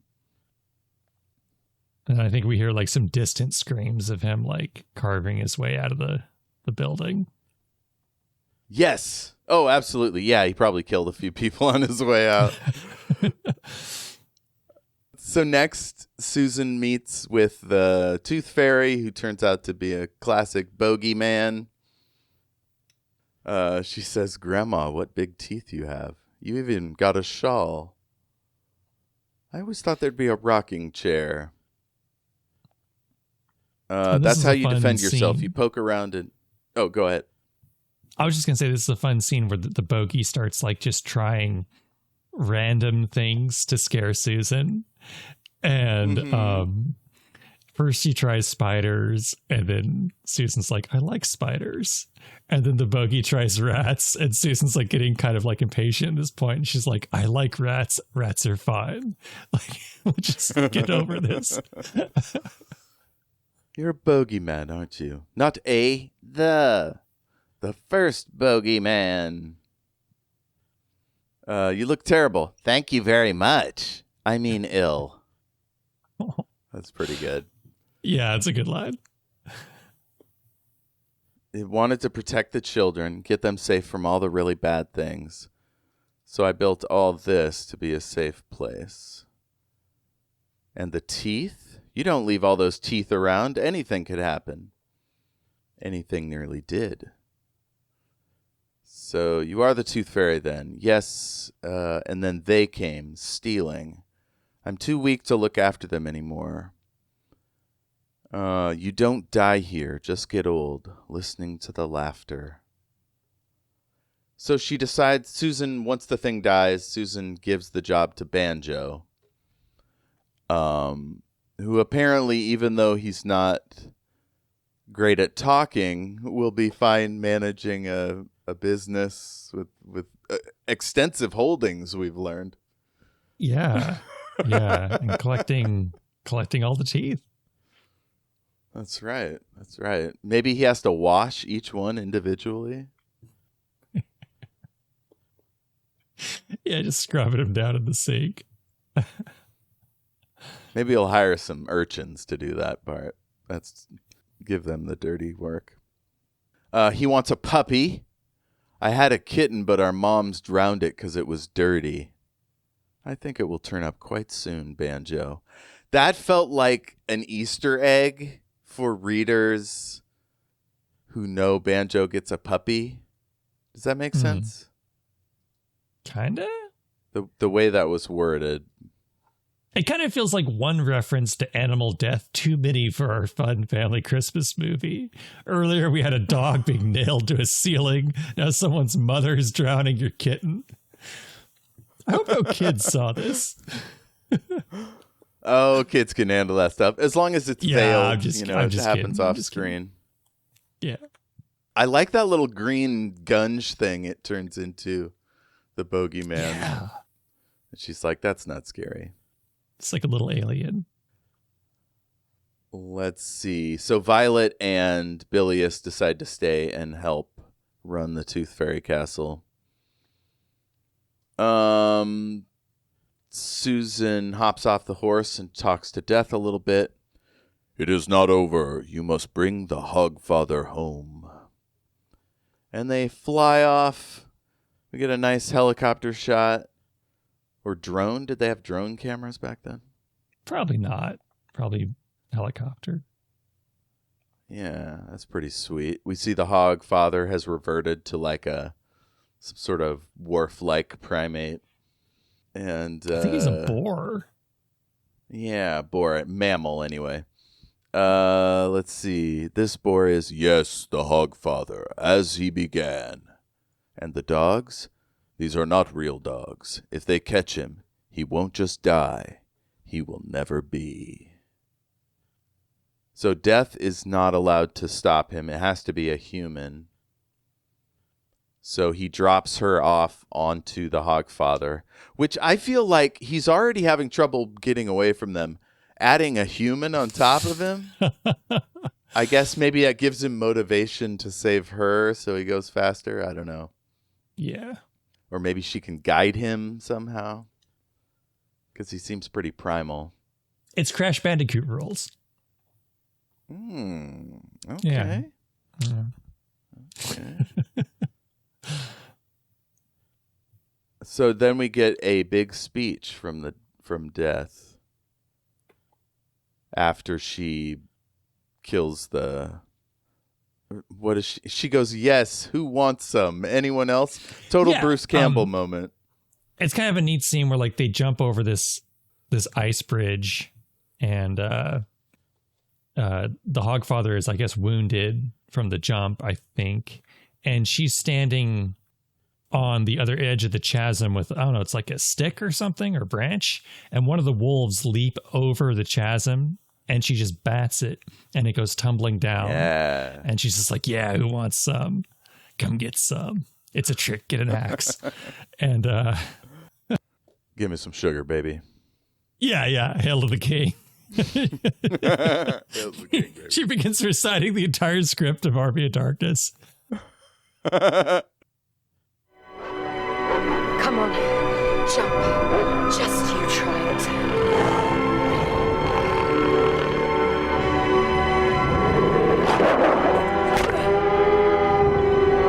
Yes! Who wants some? Anyone else? Death pops out of a big snowman and he goes, ho, Yes! ho, ho. You couldn't resist it in the end. Another moment that was weirdly cheering at the screen, just super into this nonsense, just like, yeah! Get him, Death. He's like, ho, ho, ho. It's so cool. He taps his little scythe as if to like power it up. Yeah. It gets under your skin, life. Speaking metaphorically, of course. And you see, the more you struggle for every moment, the more alive you stay. Which is where I come in, as a matter of fact. You can't do this. There are rules. Yes, there are rules. But you broke them. Ho, ho, ho. You couldn't resist it in the end. A mistake, I fancy. It gets under your skin, life. Speaking metaphorically, of course. And you see, the more you struggle for every moment, the more alive you stay. Which is where I come in, as a matter of fact. You can't do this. There are rules. Yes, there are rules. But you broke them. How dare you? How dare you? And now there remains only one final question. Have you been naughty or nice? Ho, ho, ho. Yeah. Yeah. There remains only one final question. Have you been naughty or nice?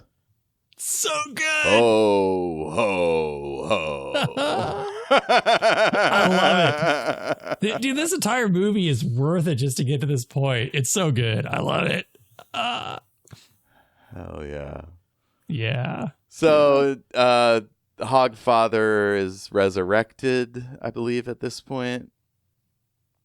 Is that right? Oh, and just in case it wasn't clear from us talking, the wolves are like the auditors. They can apparently just turn into wolves. Yes. They were holding that trick right. back until now.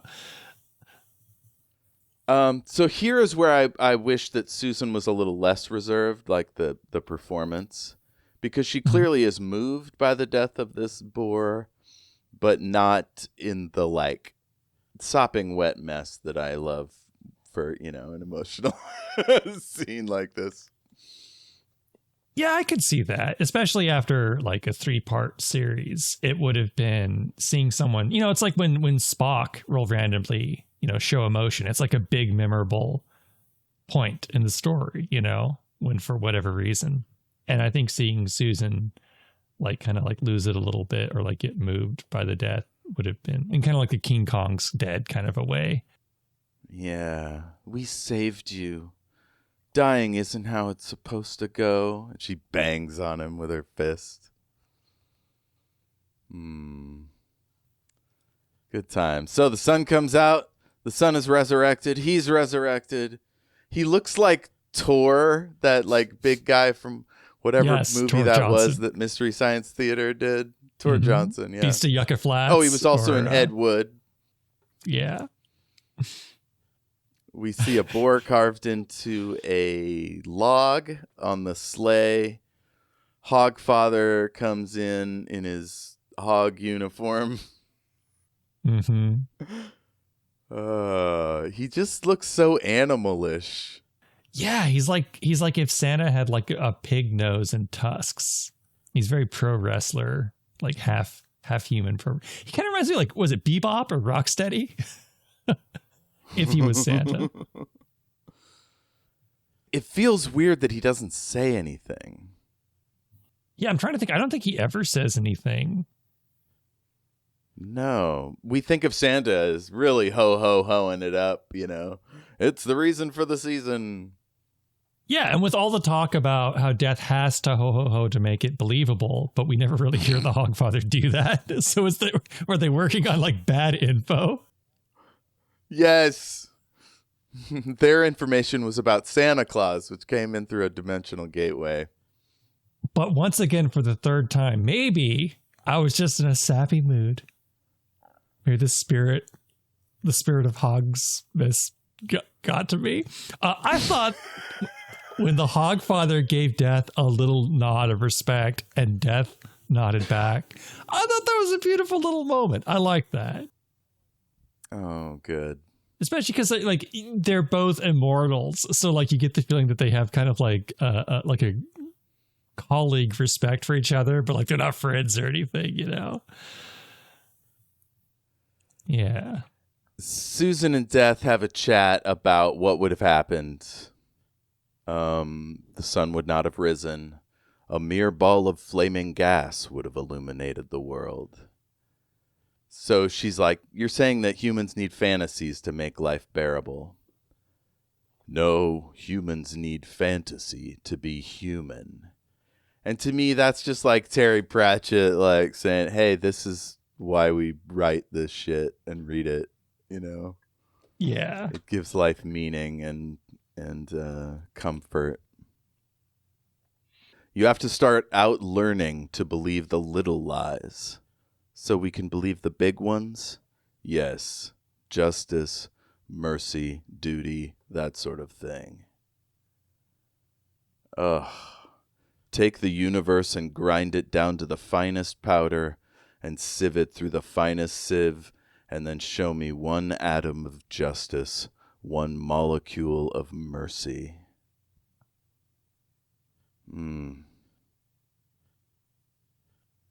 He invites her to his place for Hogswatch dinner, which she politely demurs, probably because it would be depressing. But then she invites him in for a drink. A cup of cocoa would be appropriate in the circumstances. She offers him a biscuit, even though she knows he doesn't eat. He's just holding it for the rest of the scene. Maybe she's just messing with him and wants to see how long she can get him to hold the biscuit. Yeah. So Jayme shows up with a sword. I wonder, is it possible to kill Death? This must be a very special sword. And it certainly works here. He cuts off a puppet head. Of course, it might well not be regarded as murder. Possibly it is a civic act. It would be, as they say, the big one. I'd rather you didn't try any last-minute stuff. I am last-minute stuff. Yeah, he's got these fucking Schwarzenegger lines. Yeah, so good. right? Well, it was 89 or 90. No, I guess this might have come out in the 90s. I think it was written but, in you know, 96, action so movie that's still, quips yeah. were big in those days. Let's see. They're making noises. The children, Jayme wants them to bring in the kids. They are totally not interested in the skeleton. They're like, yeah, it's a nasty, creepy, horrible skeleton. He's eating a biscuit.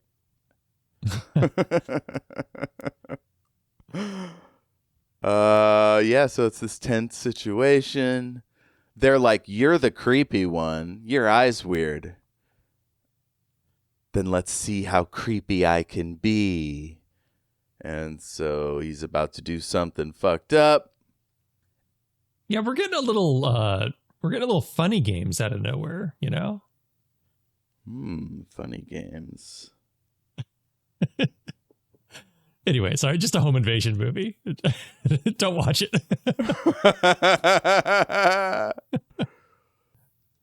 Yeah, the kids are not impressed. It looks like things are about to go nasty, and she reaches for the poker while he's talking to the kid, and then whoosh, whips it through Death into the guy's guts. He has been slain, and he drops. It only kills monsters, apparently. This poker. Yeah. You winked at me. I thought you had a plan. Indeed. Oh, yes. I plan to see what you do. What? I did add the sparkly stars and the noise, though. I thought they would be appropriate. This is great shit. Yeah, I really like their relationship. I could have gone for like 3 more movies with just these two doing stuff. Hell yeah. Hell yeah. So Death will take the body. He says, "You did know the poker would go through me. I was quite confident." Yeah, so Oh, for okay. what So happens he's when this saying scene you is, knew it would go through me, and she was like, "I was quite confident." and Tiatame, like, actually he teleported. He teleported? Yeah, so Tiatame throughout the movie, he teleports. He can just like appear in places. And so what happened was he had the sword he was going to use to kill Death, and he warped from where the kids were by the door to the kitchen behind Death. He was going to backstab him. And Susan anticipated that, so she just turned and threw the poker through Death, his chest cavity, and she anticipated that he'd teleport, and it plunged into him. So it's very like whip pan kind of an attack. Hell yeah. That was so cool. Yeah. And the fact that Death can like illusion it up, that's fun. Yeah. So he gives her this card. It looks like shit. Albert said there ought to be snow on it, but it appears to have melted. It is, of course, a Hogswatch card. There should have been a robin on it as well, but I had considerable difficulty in getting it to stay on. It was not at all cooperative. It did not seem to get into the Hogswatch spirit at all. And she didn't say, yeah, because it's a fucking bird. What are we doing? We weren't there yet. In terms of irony, I guess. Human beings make life so interesting. Do you know that in a universe so full of wonders, they've managed to invent boredom? Quite astonishing. So he saved Hogswatch because he likes humans? Yeah. Huh. Yeah, he's a real humanitarian. This Death character. That's fun. Yeah. I like that. And the last scene is in the shop. Fucking Lil Pixie Man Albert is peeking through the window. And Death shows up. You have a big wooden rocking horse in the window. Yes, that's a special order for Lord Lawton. How much would his lordship have paid you? $12. I'll give you 50. Incidentally, there's a small boy out there with his nose frozen to the window. Some warm water should do the trick. Happy Hogswatch, sir. And I believe that's it. the author in a cameo as the shopkeep. Terry Pratchett. Yeah. I think he plays the shopkeep in that scene. Okay. Yeah. We've been going for 3 hours. Let's do a quick, tidy wrap up on this. Do we recommend this? Should people watch this? I say yes, but know what you're getting into. It's a slow-paced TV family movie. You know, you're not going to be glued to the screen every minute. And it's good to like leave on, this is kind of a phone movie. Like it's okay to stare at your phone for some of the scenes. You know what? But one of the things that was slightly different from Color of Magic was that I loved the music in this one. It felt more natural to the scenes. It wasn't like it was library music lifted and repeated here and there, which the second one seemed. Yeah, at times it was a little bit. I remember thinking about the music. It was like the quality was like edging towards Danny Elfman at times, but it was interesting because it was not doing the Elfman like choir magic Christmas sound. It had its own sound that I really liked. Yeah. Yeah. So yeah, I would recommend this, but like it's not going to be like this enthralling. Like it's slow paced. Yeah, like pop it on the laptop. Yeah. Bring it to the kitchen while you make cookies or whatever. Absolutely. It's got lots of fun noises. You can turn it up, you know. But, you know, if we get back to the Tooth Fairy Castle and nothing much is going on, it's fine to go to the bathroom or look at Yeah, your just phone. about any time they're in that Tooth Fairy Castle, you're good. Like, just go get something, you know, get a snack. Yeah. Right on. Well, thank you for joining us on this holiday season. I hope all your kitty winks are happy out there, Oh. listener. Hope you don't lose any teeth. May your bouffants grow ever taller. And if you want to see my Medium Dave fan fiction, you'll have to enable the adult section.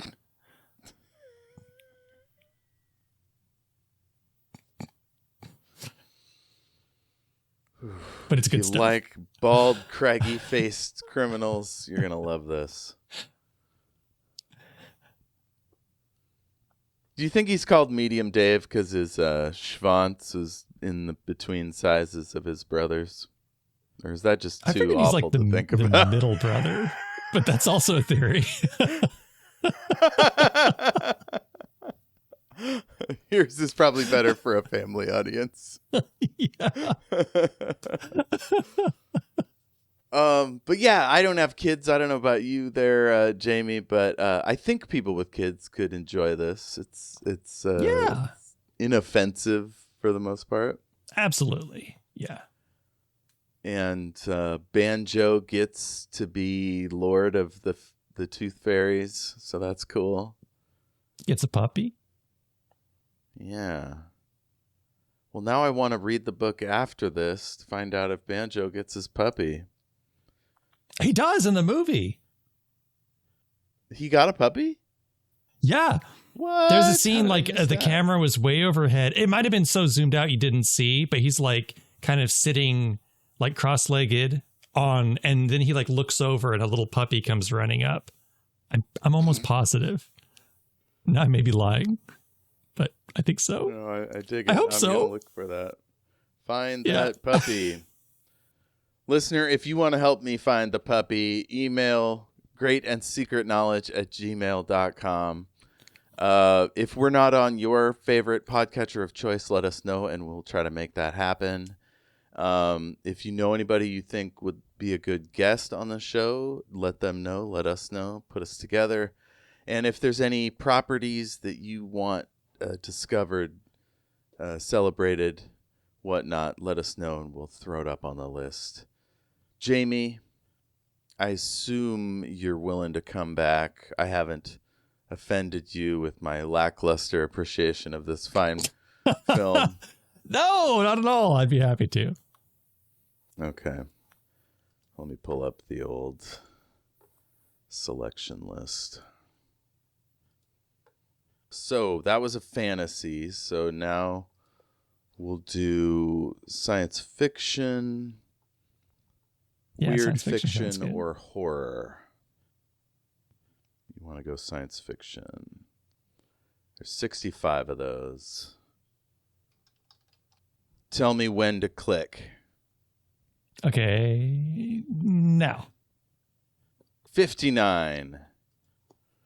Godzilla. Cool. I mean, is that something you'd want to do? There's 100 different Godzillas, probably. Yeah, I think I don't know. I'd say roll again and we can compare the two. Roll again. Okay. No, the rule is we can't go back around. We have to accept. Oh, so if we have ditch to Godzilla, constantly we can't move forward. Ooh. We can always come back to Godzilla in a future roll, but not tonight. Yeah. We could roll 60 or 70 times until it comes up again.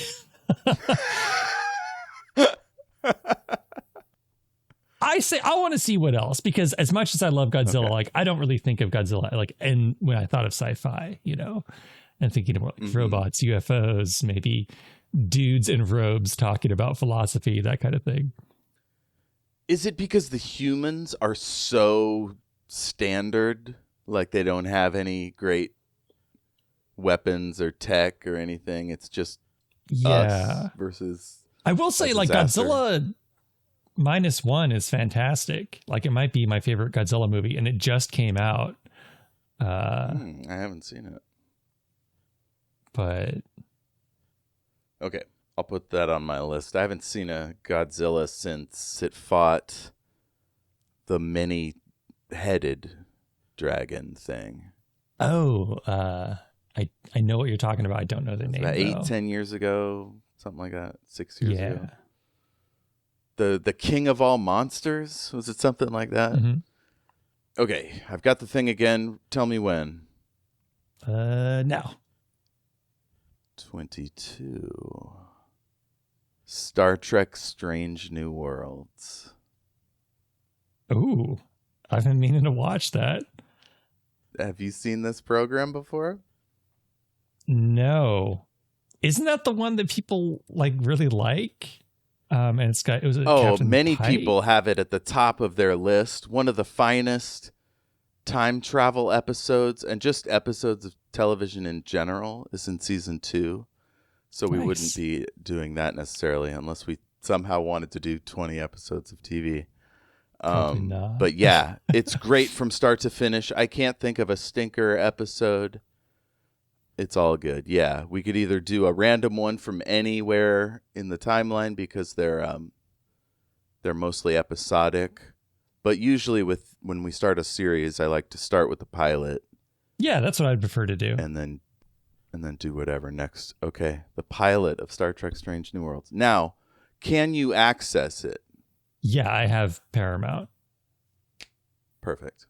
I will say though, I just want to make sure that you don't have like someone on the show who's like super into Star Trek and is going to hear this and be like, "Damn that Jayme! He swooped in. He stole it from me." Because I don't want. Dave H is covering Star Trek Lower Decks with me, Okay. and I will invite him to any and all of our Strange New Worlds sessions if you're okay with Okay. that, because half of why I wanted to do this is probably just because I want a Star Trek podcast. But I'm not like so versed in all Star Trek lore that I feel like I couldn't do a standalone Trek cast. Yeah. And so this is fun. Now I have 2 Treks going. All right. I'm gonna send out some invites to Trek podcasters that I like, see if they're willing to slum it with us. Yeah, this show is great.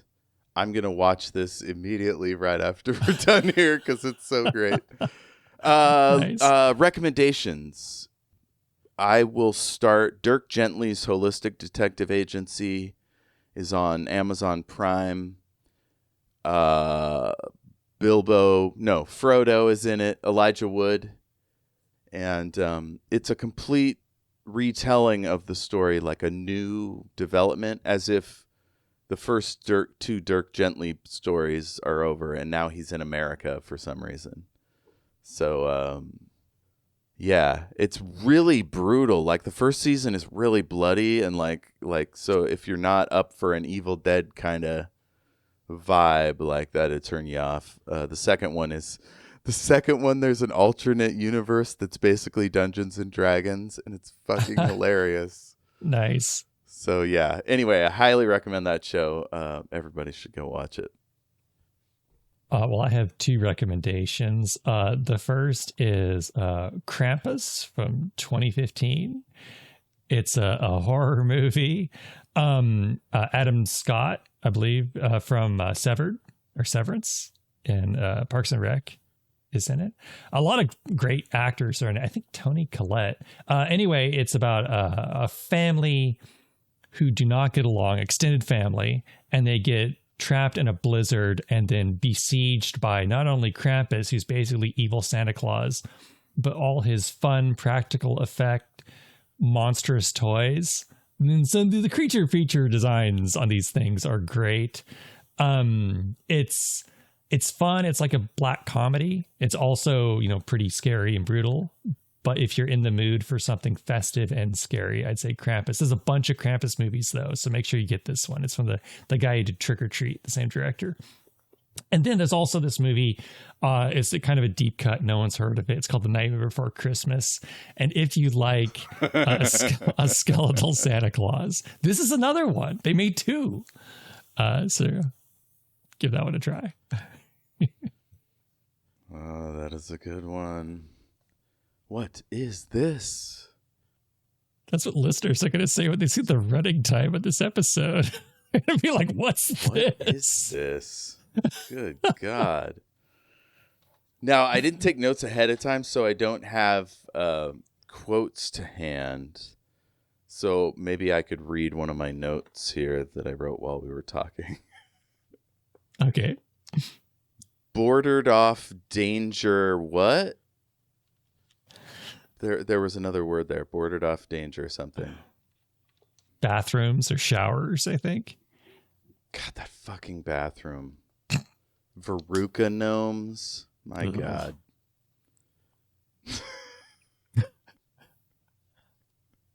Medium Dave fan fiction.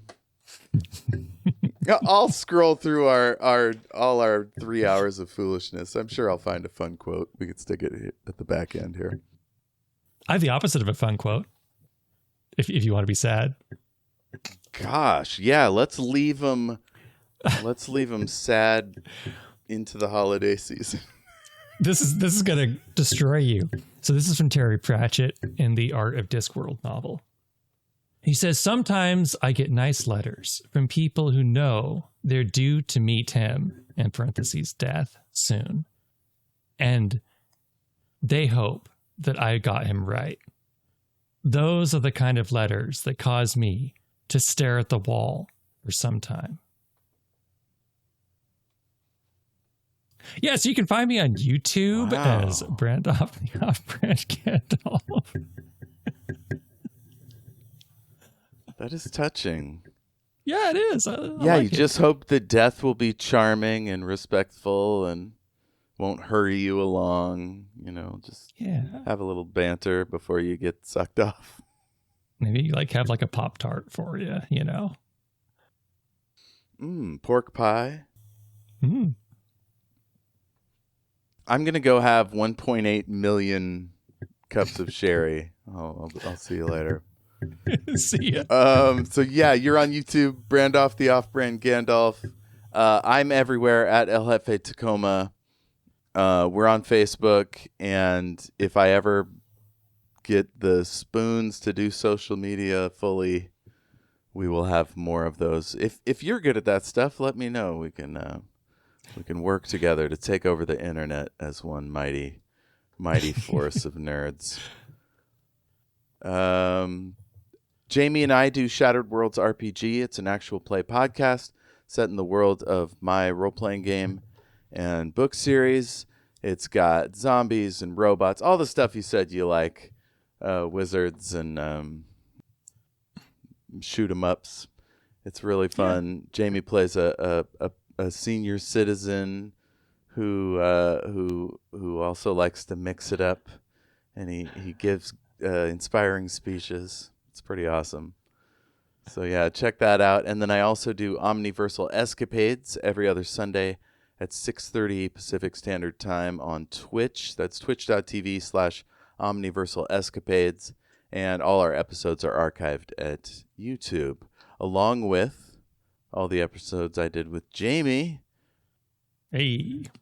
In which he played Raffi, who was some kind of mystical healer.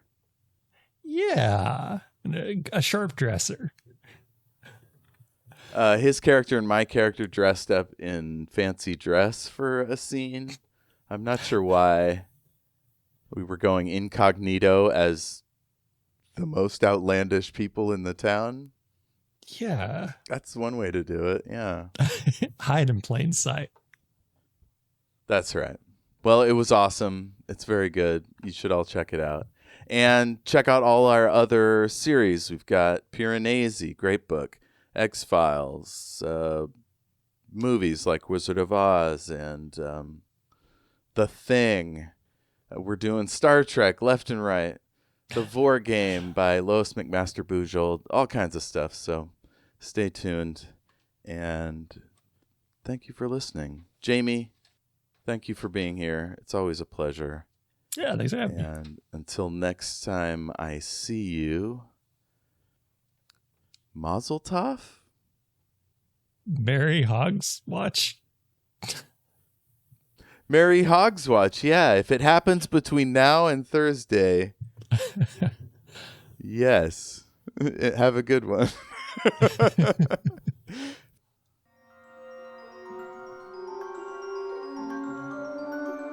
A huge thanks to James Lark of jameslark.co.uk for providing our wonderful theme song.